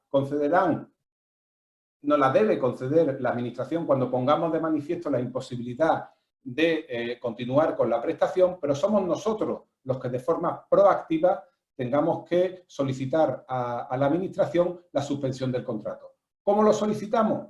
Pues no hay un plazo, no se establece por parte en el artículo 34 del Real Decreto Ley 8/2020 un plazo máximo para ello, pero sugerimos a los clientes que presenten esa solicitud de suspensión a la mayor brevedad. Esa solicitud deberá incluir y exponer las razones por las que se resulta imposible la prestación la ejecución del contrato. En los contratos de servicio, suministro de tracto sucesivo, pues es posible que la suspensión sea parcial, además de total. También el personal, las dependencias, la maquinaria y los equipos que se han visto afectados y las razones por las que no las puedo emplear a otro contrato, y esa solicitud debe ser resuelta por parte de la Administración en el plazo de 5 días naturales. Si no resuelven, el silencio establecido es un silencio negativo. ¿Cuál es el efecto de esta suspensión? El efecto directo, el efecto más directo, pues es una indemnización. El efecto se traduce en una indemnización a la que tengo derecho recibir y por tanto tendré que reclamar para que indemnice los daños y perjuicios sufridos durante el periodo de suspensión. ¿Qué partidas incluimos en esa reclamación de daños y perjuicios? ¿Y cuándo la debemos presentar? Mira, la debemos presentar una vez se levante el estado de alarma y nos notifique fehacientemente el órgano de contratación que podemos continuar, que podemos reanudar la prestación del contrato. Y las partidas que deben incluir son, por un lado, los gastos salariales del personal contratado por el contratista principal, por tanto excluimos, como ha aclarado la Abogacía del Estado, aquellas partidas consistentes en los gastos de personal de los subcontratistas, solo es los gastos de personal de las personas que tienen una relación laboral con el contratista personal. Y ahí debemos incluir las cotizaciones a la Seguridad Social, con motivo de la modificación que ha sufrido este artículo 34. Por otro lado, la segunda partida serían los gastos de arrendamiento de las dependencias y los de alquiler de la maquinaria, equipo e instalaciones que hayamos empleado y que estén adscritos al cumplimiento del contrato, los costes de mantenimiento de la garantía definitiva durante el periodo que ha quedado suspendido el contrato y, por último, también los costes de que hayamos soportado de la póliza de seguro que, en virtud de los pliegos, haya sido necesario contratar con una empresa aseguradora.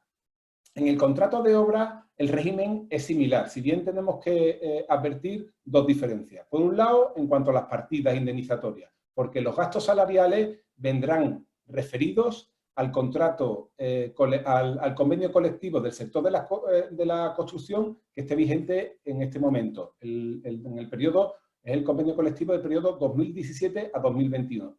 Y segundo, el legislador condiciona la efectiva obtención de esa indemnización al cumplimiento de dos requisitos. Por un lado, que acredite fehacientemente que el contratista principal, tanto el contratista principal como los subcontratistas y los suministradores, se encuentran al corriente de las obligaciones laborales y sociales. Por tanto, todos los agentes deben acreditar fehacientemente, lo que entendemos que es un requisito de difícil acreditación. Y también un segundo requisito consistente en que se acredite que se han cumplido con las obligaciones de pago por parte del contratista principal a subcontratistas y proveedores. Hemos recibido muchas consultas de diversas índoles por parte de clientes, porque bueno, hay mucha casuística en la contratación administrativa y nos han llegado incluso a plantear clientes que por parte del órgano de contratación le han remitido por correo electrónico un acta de suspensión temporal total del contrato en el que le prevén en ese acta una renuncia a cualquier tipo de reclamación. Si recibimos cualquier tipo de resolución o de propuesta ilegítima, entendemos, en estos casos sugerimos no firmarla, acudir a un experto jurídico y responder a esa solicitud de levantamiento, de comparecencia para el levantamiento del acta de suspensión, pues poner de manifiesto cuáles son los efectos y cuál es el régimen del artículo 34 en los términos que ha sido aprobado con carácter especial, este régimen especial durante el periodo durante el estado de alarma. También nos han llegado consultas sobre qué sucede con contratos de arrendamiento que hayan suscrito con ayuntamientos y que si esos contratos se entienden suspendidos. En principio nosotros no entendemos suspendidos esos contratos, no podemos aplicar las cláusulas de indemnización que hemos comentado, que he expuesto brevemente anteriormente, porque no resulta de aplicación a esos contratos la ley de contratos del sector público. Pero sí hemos alcanzado algún tipo de solución y así ha sido informada por los servicios jurídicos favorablemente en algunos casos, en el que aplicando la cláusula a la que hacía referencia mi compañera Soledad Fernández, la cláusula de rebus sic stantibus, pues aplicar e instar a un equilibrio del contrato para que durante un tiempo se pueda suspender, durante el periodo de suspensión se pueda suspender el pago del canon por la ocupación de los terrenos públicos. ¿Qué otros efectos tienen, al margen ya de la suspensión, qué otros efectos tienen para el resto de tipos de contratos públicos? Pues en los contratos de suministro y servicios distintos a los anteriores, los que no sean de tracto sucesivo, el contratista se debe dirigir al órgano de contratación solicitándole una ampliación del plazo y acreditando que esta situación de alarma le imposibilita la ejecución. y podrá solicitar una indemnización que no podrá superar el coste, o sea, no podrá superar el 10% del precio inicial del contrato. Tendrá que instar cuando considere que ha incurrido en unos costes salariales adicionales con motivo de este estado de alarma. Y en contrato de concesión de obra pública y concesión de servicios también se habilita por parte aunque no supone ningún régimen especial, pero sí expresamente ha considerado el legislador, el gobierno, que se dan aquí las circunstancias para que el contratista pueda solicitar el restablecimiento del equilibrio económico. ¿Cómo? Pues con una ampliación del plazo concedido en la concesión hasta un máximo del 15% del plazo inicialmente concedido, o una modificación de las cláusulas de contenido económico del contrato de concesión, que entendemos podrían rebajar o revisar a la baja, ajustar el canon por la concesión.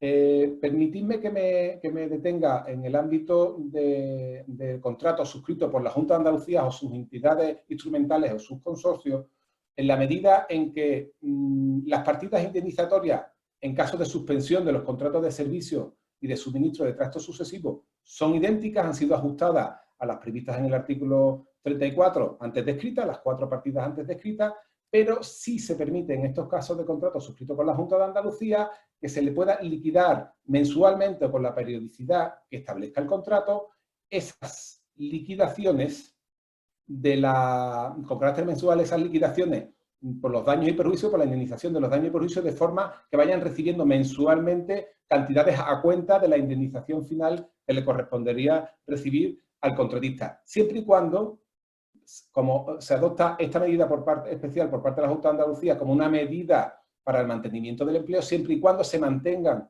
los trabajadores afectados o adscritos, o las trabajadoras adscritos al contrato en las mismas condiciones laborales. Tendremos, y durante todo el tiempo que dure la suspensión. Por lo tanto, nosotros tendremos que, una vez, o en el caso de Andalucía, mensualmente, y en el resto de casos, una vez finalizado el periodo, cuando se levante el periodo de alarma, tendremos que solicitar una indemnización y presentaremos un documento que realmente no es una factura, aunque la normativa autonómica así lo denomina, pero no es una factura en los términos establecidos por la normativa reguladora de las obligaciones de facturación.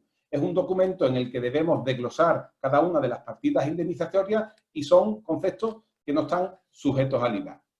Tenemos que tener en cuenta, además, que no podemos, no son compatibles las medidas o cualquier acuerdo que podamos adoptar en cuanto a un ERTE y estas suspensiones de contrato. Son alternativas, no podemos beneficiarnos porque nosotros tenemos que acreditar que efectivamente hemos soportado gastos salariales de la plantilla adscrita al contrato durante el tiempo de suspensión. Por lo tanto, no pueden esos empleados adscritos al contrato no pueden estar dentro o estar afectados por un ERTE. Por último, en cuanto a subvenciones, una breve referencia. Se permite por parte del gobierno que en los plazos tanto de ejecución como de concesión, como de comprobación, como de justificación, se puedan ampliar aunque la resolución de concesión no haya establecido nada al respecto. O sea, prórroga para que podamos ejecutar el proyecto incentivado y podamos finalmente dar cumplimiento a subvención y no exponernos a posible reintegro. ¿Cómo actuamos? De dos formas distintas. Si la subvención ha sido concedida en un régimen de concurrencia competitiva, la modificación será de oficio, pero en caso de que a día de hoy no hayamos recibido ninguna comunicación por parte de la Administración, tendríamos que dirigirnos a ella diciendo que este estado de alarma ha imposibilitado la ejecución del proyecto incentivado. Y en el caso de resoluciones directas, de concesiones directas, de subvenciones excepcionales, sería por parte del beneficiario de la subvención el que se tendría que dirigir al órgano concedente de la ayuda para pedirle esta prórroga, esta modificación de la concesión para ampliar tanto los plazos de ejecución como los de, consiguientemente, como los de justificación y comprobación. Último, creo que también todos sabéis que se han suspendido los plazos de prescripción y caducidad, por lo tanto, pues tanto los plazos máximos de duración de los procedimientos como los plazos de prescripción, por ejemplo, para el ejercicio de acciones de reintegro, pues se han visto suspendidos durante este trámite de audiencia y se reanudarán durante este periodo de alarma. Y se reanudarán una vez se decrete por parte del Gobierno el levantamiento del estado de alarma. Pero disculpadme por lo ligero, lo apresurado de la exposición, pero hemos querido cumplir escrupulosamente los tiempos anticipados. Muchísimas gracias. Doy paso a mi compañera María Garrido para que os exponga brevemente las medidas de carácter societario y mercantil. Gracias. Muchas gracias, Agustín. Muy buenas tardes a todos. Paso a exponerles las medidas más importantes que en materia mercantil se han adoptado como consecuencia del estado de alarma. Además, me comprometo a ser muy breve en ellas. En concreto, nos gustaría compartir con todos ustedes 3 bloques de materia. Un primer bloque relativo a todo lo que es la celebración de sesiones de órganos colegiados, dada la imposibilidad o la dificultad de que se celebren de forma física por esas medidas que nos aconsejan las autoridades sanitarias de que haya un distanciamiento. En segundo lugar, abordaré la problemática de las cuentas anuales, pues a todos nos ha cogido en una época en la que andaríamos formulando cuentas anuales, trabajando con los auditores y ya con la cabeza puesta en esa asamblea o esa junta para aprobarla. Y por último, el bloque que creemos más importante, que es el relativo a toda la solvencia o a los problemas que ya están empezando a padecer nuestras empresas y que por desgracia presumimos que seguirán padeciendo cuando se levante el estado de alarma. Y en este último no solo queremos trasladarles las medidas que se van a adoptar o que se han adoptado ya durante el estado de alarma, sino que yo creo que ya todos tenemos un poco en mente qué es lo que va a pasar cuando esta situación de estado de alarma se levante, se levante el telón y estemos en esa situación posterior que sin duda va a ser muy extraordinaria. Y aquí vamos a querer trasladarle nuestras reflexiones sobre qué podemos hacer entonces, qué enfermedades se van a encontrar las empresas y cómo solucionarlas. Entrando ya en materia de forma muy breve respecto al primero de los bloques, ¿qué ocurre con esos órganos colegiados? Me estoy refiriendo a esas juntas generales, a esos consejos de administración, si hablamos de sociedades, o patronatos en el caso de fundaciones, asambleas o juntas directivas en el caso de asociaciones, o también consejos rectores o asambleas en el caso de cooperativas, que ven paralizadas sus reuniones como consecuencia de las dificultades de reunirse físicamente. Pues bien, aquí el Gobierno, la medida que ha previsto es la de posibilitar que las reuniones se celebren de forma telemática, bien vía videoconferencia, como estamos todos hoy aquí, o vía conferencia telefónica múltiple por teléfono. Las únicas 3 medidas o 3 requisitos que deben cumplir estas reuniones para estar dotadas de cierta garantía van a ser que todos los miembros del órgano en cuestión cuenten con estos medios. En segundo lugar, aquí el secretario va a tener que hacer un poco la labor de identificación de todos los participantes y, por último, en cuanto termine la sesión, hay que remitir el acta por correo electrónico a todos los que han intervenido en la sesión.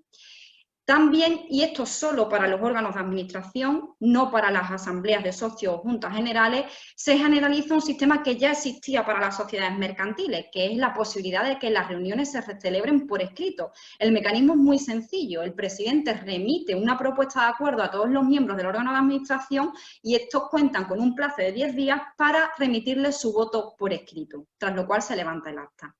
Esto respecto a estas sesiones son las medidas que ha previsto el Gobierno para que no queden paralizados los órganos de las sociedades o cualquier otro tipo de entidad privada, como les comento, y puedan seguir funcionando.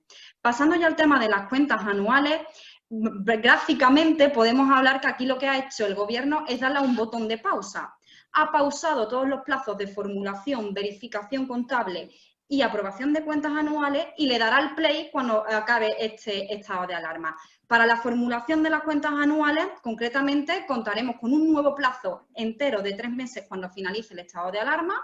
Para la verificación contable, es decir, para esa emisión de informe de auditoría, sea obligatoria o sea voluntaria, se contará con un plazo de 2 meses desde que finalice el estado de alarma, para aquellas sociedades que ya hubiesen formulado las cuentas anuales y les haya pillado esto en periodo de verificación contable. Y para la aprobación de las cuentas anuales tendremos un nuevo plazo de 3 meses, pero este no desde que finalice el estado de alarma, sino desde que finalice el plazo de formulación.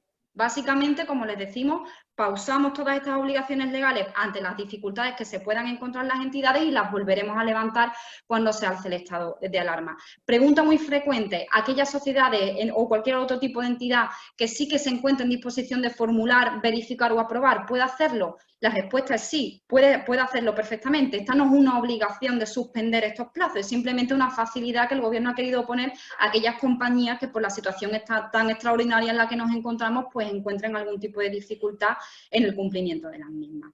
Por último, para finalizar este bloque, permítanme que me detenga un segundo en una cuestión que nos sucede o que ya se nos ha consultado con bastante regularidad y que encuentra una previsión expresa en los reales decretos ley que ha emitido el Gobierno en materia mercantil. ¿Qué ocurre con aquellas entidades que ya hayan formulado sus cuentas anuales? En ellas hayan incluido una propuesta de aplicación de resultados, que les recuerdo que básicamente es la decisión de, oye, ¿qué hacemos con ese resultado que nos ha dado el ejercicio 2019? Y resulte que como consecuencia de esta pandemia, pues esa propuesta pues ahora mismo carezca de sentido, o bien porque no es lo más prudente hacer, por ejemplo, ese reparto de dividendos, o sencillamente porque ya no se pueda llevar a cabo ese reparto de dividendos, dadas las circunstancias en las que nos encontramos. Aquí la norma permite que sin necesidad de reformular las cuentas anuales se modifique únicamente la propuesta de aplicación del resultado. Únicamente dos requisitos. El primero de ellos es necesario que el órgano de administración emita un informe en el que diga que esto se está modificando solo por culpa del COVID-19 y no por otros motivos. Y en segundo lugar, para aquellas entidades que auditen sus cuentas, pues además será necesario un escrito del auditor de cuentas en el que simplemente indique que su opinión no varía por el hecho de que se haya modificado la propuesta de aplicación del resultado. Paso ya por último al último bloque, yo creo que el bloque que más nos preocupa a todos, ¿no? Que es la solvencia o los problemas en los que se pueden enfrentar las empresas, ya se están enfrentando y sin duda van a tener que hacer frente a ellos también cuando se levante el estado de alarma. Todos somos conscientes, yo creo que la crisis sanitaria, por desgracia, no solo va a enfermar a las personas, que sin duda es lo más importante, sino que también va a enfermar gravemente a nuestra economía y a nuestro tejido empresarial. Y si me permiten el símil, aquí van a ser los administradores los que tengan que hacer de médicos de esas empresas, tengan que hacer un diagnóstico precoz de las enfermedades con las que se puedan encontrar y también adoptar la cura o el tratamiento lo antes posible, porque si no lo hacen es posible que ellos respondan con su patrimonio personal.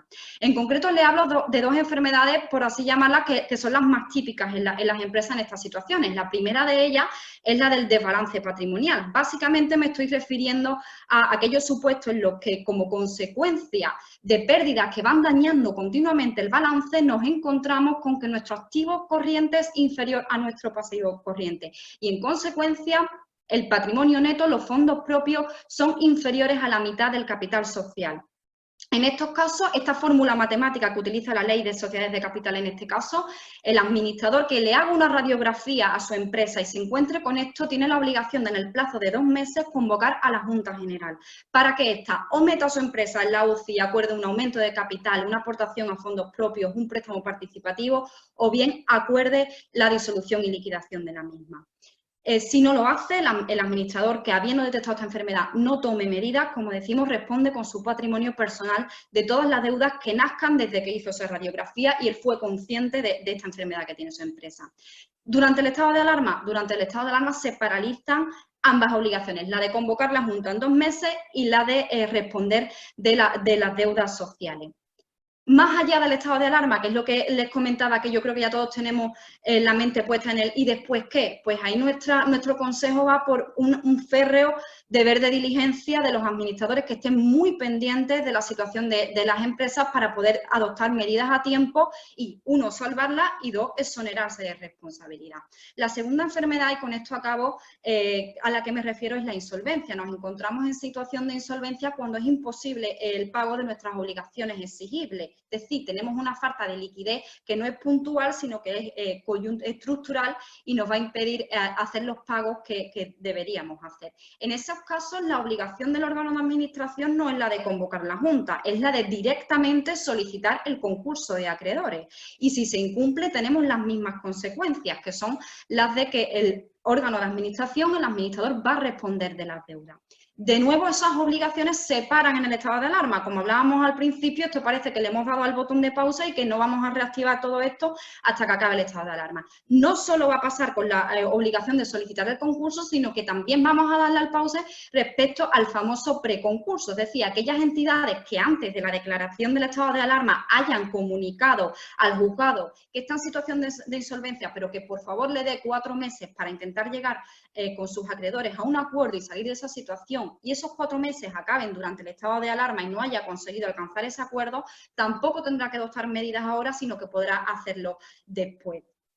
Si bien volvemos a lo mismo, me repito, yo creo que en materia concursal también tenemos que tener puestas las miras ya después del estado de alarma, cuando se levante esta suspensión de la que estamos hablando. Aquí una reflexión muy rápida. Creemos muy importante que despenalicemos la figura del concurso de acreedores, que no lo pensemos en él como el purgatorio o la antesala a la muerte de nuestras empresas. Es una idea que tenemos todos y que compartimos porque es lo que aprendimos o lo que vimos en la crisis económica del año 2008, donde las empresas llegaron sin apenas pulso y sin apenas pulmón financiero y no quedó más remedio que liquidarla y disolverla, pero ahora tenemos esa experiencia y podemos hacerlo bien. Es decir, podemos aprovecharnos de todas las ventajas que nos da el preconcurso como el concurso para salvar a las empresas. El preconcurso, que además les comento que se puede presentar de una forma absolutamente confidencial, permite paralizar las ejecuciones, es decir, la entidad financiera que tenga hipotecada la nave donde desarrollan su actividad no va a poder ejecutarla, pero estos beneficios aumentan más en el concurso de acreedores, en lo que se paraliza el devengo de intereses, en lo que se prohíben las compensaciones y en lo que entra en juego un mecanismo que tenemos un poco olvidados, porque como les digo, no fue lo habitual en 2008, pero que es para lo que realmente está pensado el concurso, que es la adopción de un convenio en el que se pueden pactar unas quitas, es decir, unas condonaciones de deuda y unas esperas, unos aplazamientos bastante interesantes. Eso es todo, simplemente una reflexión final, como invitarles, como han hecho mis compañeros, a que sigan muy pendientes de estas medidas, porque aunque ya estamos en un estado excepcional, presumimos que cuando se levante el estado de alarma seguiremos estando en una situación excepcional y no nos cabe ninguna duda que se adoptarán nuevas medidas al respecto. Muchísimas gracias y paso la palabra a mi compañero Jesús Coca para la ronda de preguntas.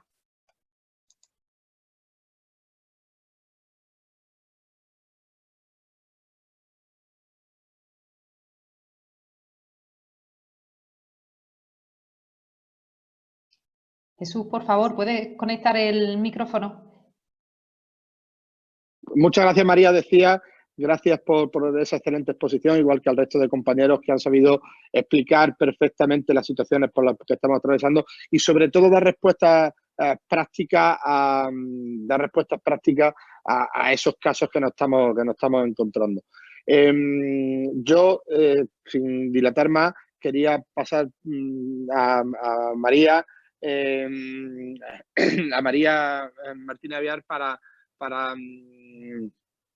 que respondiera a las preguntas por el orden que se ha ido con respecto a la cuestión de laboral, y si con Ángel Herrador, que está todavía ahí, que agradezco que a estas horas todavía nos esté acompañando, pues entre los dos pues que resolventen esas dudas o esas preguntas que seguramente sean de absoluto interés para todos.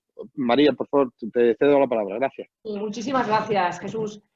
Ángel, yo si quieres, por una cuestión organizativa, como nosotros hemos recibido con carácter previo preguntas que nos han planteado al despacho, si te parece bien, respondo estas preguntas que no aparecen en el chat que se está haciendo ahora, y te doy la palabra si quieres para que resuelvas tú las que se están planteando en este momento, porque las que entiendo que no, las que nos han mandado al despacho no las has recibido tú, ¿no? No, yo solamente he podido ver las que aparecen aquí en el programa. Vale, fenomenal. Pues si te parece, respondo yo muy brevemente las cuestiones que nos han planteado con carácter previo, que esas las desconoces, y por supuesto interrúmpeme y corrígeme todo lo que consideres, que yo puedo estar equivocada y desde luego tu criterio es mucho más certero que el mío, con seguridad. Bueno, María, tampoco te creas, tú a fin de cuentas tú a nivel, en Madrid tendrás expedientes de la Dirección General y cuestiones que son a nivel nacional, y yo me circunscribo al nivel territorial de Córdoba, ¿eh? Bueno, pero te creas que... da igual. Bueno, en relación con las cuestiones que nos han... voy a intentar sistematizarlas porque hay algunas que son relativas a los mismos asuntos. Una cuestión que ha sido recurrente ha sido el tema de la movilidad funcional. Se nos ha planteado en 2 ocasiones si las empresas por motivos organizativos pueden proceder al cambio de funciones de sus trabajadores. Entonces, a este respecto, la regulación nueva que existe en relación con la crisis sanitaria derivada del COVID-19 no establece nada en relación con las movilidades funcionales. Yo creo que ahí nos tenemos que remitir al artículo 39 del Estatuto de los Trabajadores, que establece que el empresario tiene la discreción de mover a sus trabajadores funcionalmente a sus trabajadores, siempre y cuando esa movilidad se produzca dentro del propio grupo profesional al que pertenece. Si en este sentido están afectados o no, o pueden estar afectados o no, los representantes legales de los trabajadores, por supuesto, es decir, no existe ningún tipo de beneficio especial a favor de los representantes legales de los trabajadores para protegerles de esta movilidad que está permitida a nivel general. Cuestión distinta es que se exceda de los umbrales del grupo profesional, en cuyo caso ya habría que utilizar motivos organizativos, productivos o los que sean, y se tendría que ir por la vía de una modificación sustancial de las condiciones de trabajo, exactamente igual que cualquier otra modificación, como si es reducción de sueldo, en los mismos términos. En relación con este asunto, había otra cuestión, bueno, luego volveré porque se me ha ido. En relación con el permiso retribuido, que es una cosa de la que yo no he hablado, porque como ya ha ocurrido, pues no lo hemos tenido en consideración. El permiso laboral retribuido y cómo funciona laboral retribuido y recuperable, porque esa es la connotación importante en relación con este tipo de permiso. La normativa lo que establece es que este permiso laboral retribuido y recuperable, la devolución de esas horas o de esos días en los que se ha dejado de prestar servicios, tiene que ser pactada la fórmula de devolución con la representación sindical, en el caso de que no exista representación legal de los trabajadores. Si existe representación unitaria, por supuesto, con la unitaria, si no, con la sindical, exactamente en los mismos términos. La comisión negociadora es la misma que se ha establecido efectos del ERTE objetivo. Y en su defecto, pues con una comisión integrada por los trabajadores. El límite a la hora de devolver esos días o esas horas de permiso laboral retribuido y recuperable es los límites marcados a efectos de jornada, es decir, no se puede exceder los límites de jornada, de descanso semanal, etcétera. Pero salvaguardando esos límites, que son de obligado cumplimiento, evidentemente se puede pactar la forma de recuperación que se considere. ¿Se puede pactar la forma de recuperación a través de proporcionar vacaciones? Sí, yo entiendo que no existe ningún problema, que eso se puede hacer sin ningún problema. Y en relación con este tema había otra cuestión del permiso laboral. En un trabajador temporal, disculpen, un trabajador temporal que se extingue su contrato 2 semanas después de la finalización o haber disfrutado de este permiso laboral retribuido y no recuperable, sí se puede descontar del finiquito esos días que no ha trabajado y se les ha pagado. A ver, aquí no existe, por supuesto, nada, porque este permiso es absolutamente de naturaleza extraordinaria y que se circunscribe a esta situación específica de la crisis sanitaria del COVID. Por lo tanto, no vamos a encontrar ni existe jurisprudencia que determine, porque un permiso laboral retribuido ordinario no es recuperable, por lo tanto, nunca se podría descontar ese permiso laboral retribuido en las condiciones normales que está establecido legalmente. Ahora bien, en este caso tenemos la connotación de que es recuperable, que es una figura nueva que se ha creado al efecto. Yo aquí me iría al régimen vacacional, es decir, yo lo haría exactamente igual. Si uno ha disfrutado más vacaciones las que tiene derecho a una fecha de extinción de su contrato, tendrá la empresa o podrá descontarle de su finiquito esos días. Yo aquí me inclinaría por ir por esa vía. Ahora bien, esto será objeto de determinación jurisprudencial, serán los jueces los que en última instancia tendrán que determinar qué es lo que ocurre. Al igual que serán los que tendrán que determinar lo que ocurre en aquellos casos que también se nos han planteado en estas cuestiones, en los cuales una compañía decide extinguir los contratos de sus trabajadores por razones obviamente relacionadas con el COVID, por causas objetivas, pero que van a estar vinculadas a COVID. Ahí la legislación que se ha publicado es absolutamente clara, es decir, no se puede despedir por causas relacionadas con el COVID. ¿Qué consecuencias tiene si una compañía decide ir por esta vía y despide objetivamente por causas directa e indirectamente relacionadas con el COVID? Aquí vamos a tener que estar a lo que los tribunales nos digan. Mi opinión es que el despido será declarado improcedente. Ahora bien, en una conferencia que estuvimos el otro día con un juez de otra circunscripción, estuvo diciendo que en principio él podría incluso hasta considerar la declaración del despido como nulo. Si bien luego, al responder a nuestras cuestiones, que decíamos que la nulidad está tasada en determinadas causas, ¿no?, discriminatorias, vulneración de derechos, etcétera. Entonces decía, bueno, pues sí, que pueden que ustedes tengan razón, pero como es una prohibición establecida por ley, que todavía no tenía muy claro, y eso lo estaba hablando un juez, si el despido se podía declarar nulo o improcedente. Yo me inclino a pensar que es improcedente, pero bueno, eso es otra cuestión.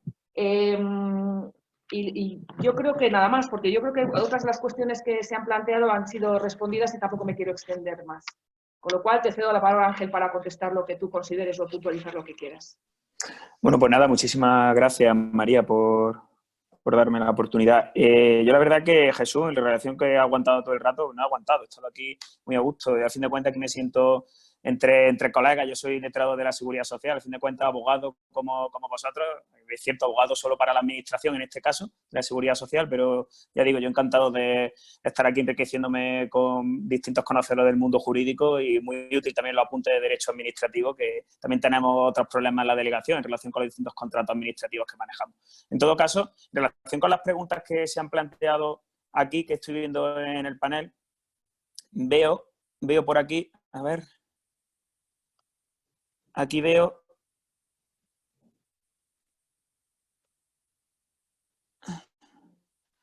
que pregunta Juan Antonio Alameda que si las restricciones tienen que afectar con carácter directo, es decir, si reduce una de mis actividades puedo solicitar un ERTE por fuerza mayor para parte del departamento. Bueno, nosotros hemos interpretado, como ha apuntado María, lo que se ha hecho es coger la interpretación del artículo 22.1 de la Real Decreto Ley 8/2020, puesto que inicialmente cuando se constata la fuerza mayor o cuando se prevé la fuerza mayor era únicamente para la actividad incluida en estado de alarma. Con el posterior Real Decreto Ley 8/2020 se amplía todos aquellos supuestos que de forma directa o indirecta con ocasión del COVID-19 no se puede funcionar, lo cual además también se tradujo en una serie de criterios de inspección de trabajo que provenían de la Dirección General de Trabajo del Ministerio, que venía a ser o bien pérdida sensible de todos los clientes o bien de proveedores. Todo eso lo ha apuntado María con bastante buen criterio y eso es el criterio que nosotros estamos siguiendo para poder cerrar por lo que se conoce autorizar una fuerza mayor de carácter indirecto, como sería esa. Esta fuerza mayor de carácter indirecto la aplicamos a toda la empresa, o sea, que toda la empresa esté cerrada. Si es un sector único de la empresa el que no podría trabajar o no podría funcionar, lo que recomendamos es que presente un ERTE por causa económica, que es el caso claro que ahí se tendría que presentar. El ERTE por fuerza mayor es solo para los supuestos de parálisis total de la empresa, por aplicación, como hemos hablado, del 22.1. Por otra parte, ahí veo otra pregunta que habla de que los trabajadores no consumen paro. En este sentido, como también ha dicho ya María, es durante la ERTE por fuerza mayor donde no se consume paro. Cuando esto pase, pues a día de hoy sí que consumirían paro, salvo que haya algún tipo de modificación legislativa. Respecto de la actividad de la construcción, pues la actividad de la construcción es cierto que no podía presentar ningún tipo de ERTE por fuerza mayor durante el periodo de vigencia del permiso retribuido recuperable, pero algunos ERTE por fuerza mayor al sector de la construcción lo hemos autorizado aquí en Córdoba siempre que se acreditase de forma fehaciente el tema de la pérdida de proveedores y la pérdida de clientes. En este caso, pero ya digo, han sido casos muy puntuales. De hecho, el recuerdo que creo que fue en relación a un colegio que se había producido una imposibilidad total o no recuerdo bien. O sea, no voy a decir más porque lo mismo me estaría metiendo un poco en un jardín, pero no es complicado aplicar el ERTE a la sectora de la construcción, en tanto que inicialmente siguieron funcionando y luego cuando se realizó la parálisis de la actividad económica, para ello se preveía que estuviese este permiso retribuido recuperable, el cual impedía el ERTE por fuerza mayor.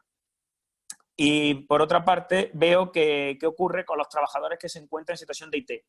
No es el SEPE el que paga, es el INS el que paga en la situación de IT, ¿vale? En ese caso, simplemente, una vez que se comunica el expediente de regulación al SEPE, el SEPE tiene ahí, el SEPE en este caso se comunicarán cuáles son los que están en IT y los de IT lo abonará el Instituto Nacional de la Seguridad Social, pero no es el SEPE el que abona ese tipo de prestación. Y ya creo que con eso cierro las preguntas que aquí se han planteado, porque ya no veo más. Lo que veo son cuestiones ya de carácter administrativo, fiscal y demás. De nuevo, Jesús, muchas gracias por darme la oportunidad. Ángel, sí, María, por favor. ¿Puedo abusar de ti un momento? La última pregunta. Es decir, por una de las cosas que nos plantean, y es que me interesa muchísimo cuál es tu opinión, ¿qué es lo que va a ocurrir después del estado de alarma? Es decir, en las compañías con fuerza mayor, ¿ahí cómo pueden actuar? Yo no sé si coincides en las alternativas que yo he podido dar o si sabes si va a haber alguna o no. Totalmente. Mira, eso es una cuestión que se me lleva planteando a mí desde el principio, ¿no? Porque efectivamente está previsto que cuando finalice el estado de alarma la vigencia del ERTE por fuerza mayor finalice de forma automática. Entonces, yo creo que aquí lo indicado sería que las empresas se fueran anticipando y vayan preparando ERTE por causa económica. Es lo que yo estoy aconsejando, porque efectivamente, con independencia de que la fuerza mayor se pueda prorrogar o no, en algún momento finalizará y la actividad de las empresas, por desgracia, no va a tener el volumen que tenía con carácter previo a que se inició esta situación, ¿no? Entonces, como va a producirse una merma objetiva en cuanto a sus condiciones económicas o las condiciones de producción, se dan los supuestos para presentar este ERTE por causa económica. No obstante, aquí hay un problema que es que pasa con la disposición adicional sexta del Real Decreto Ley 8/2020, que es el de la bonificación de las cotizaciones. Ahí ha apuntado toda una serie de ideas. No obstante, estamos pendientes de que el Gobierno desarrolle eso de alguna forma y que establezca que todos aquellos que se acojan a un ERTE, es verdad que un ERTE por causa económica es una suspensión del contrato, no una extinción, pero dejar negro sobre blanco y dejar claro que esos ERTE por causa económica no van a impedir aplicar esa bonificación de cuotas, ¿no? Que no va a dar lugar a algún tipo de retroacción de cuotas y demás.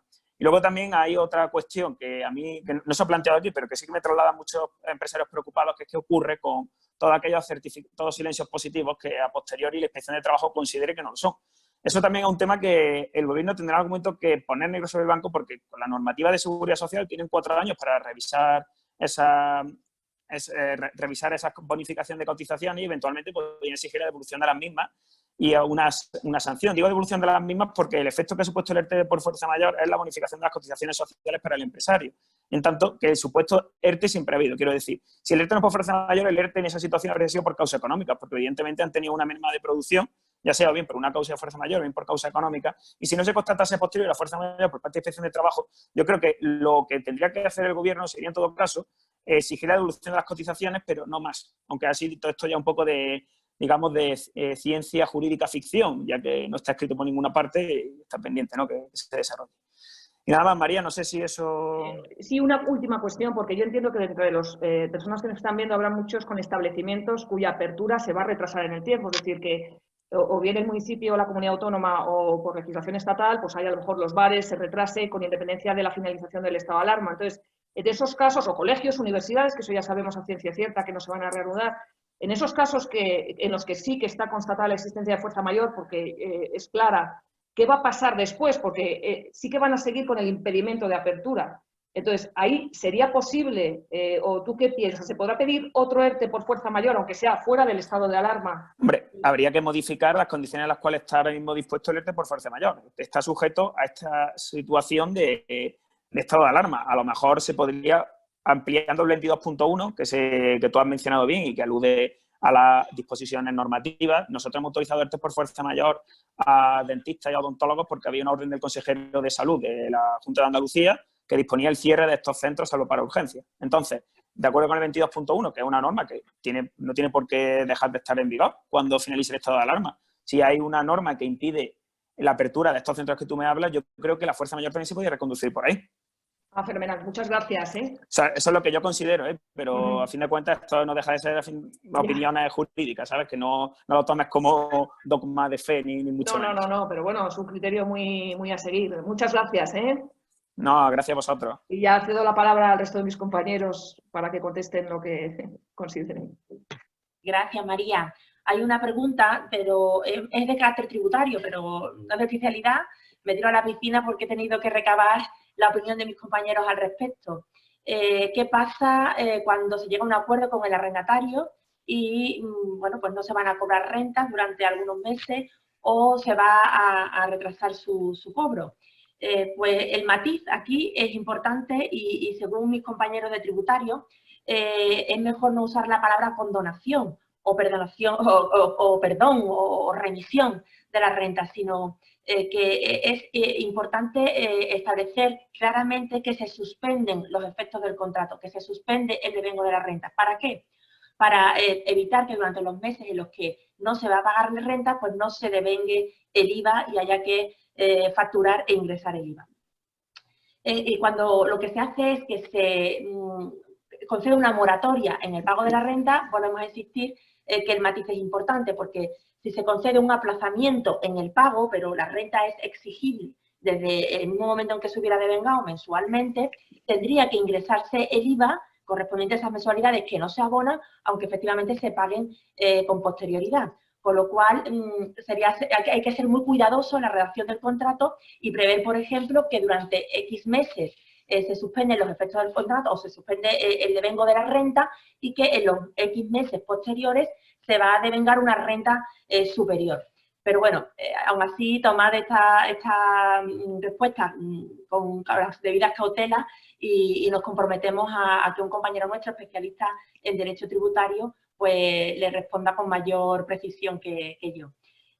¿No hay ninguna pregunta más de mi materia? Agustín, te cedo la palabra. Muchas gracias, Soledad. Nosotros recibimos ayer, vía correo electrónico destinado al correo habilitado de COVID, una pregunta en relación con el derecho público. Decía, hay administraciones públicas que han suspendido los contratos con las que, según la normativa vigente, deben indemnizarnos por este periodo. Es así, efectivamente. En cambio, hay otras que nos han solicitado o permitido reducir la frecuencia de los mismos. Por ejemplo, en limpieza viaria, en lugar de salir 6 trabajadores al día, salen 4. ¿Podría abonar un precio inferior al mercado en los pliegos, aludiendo que el servicio no se presta al 100%?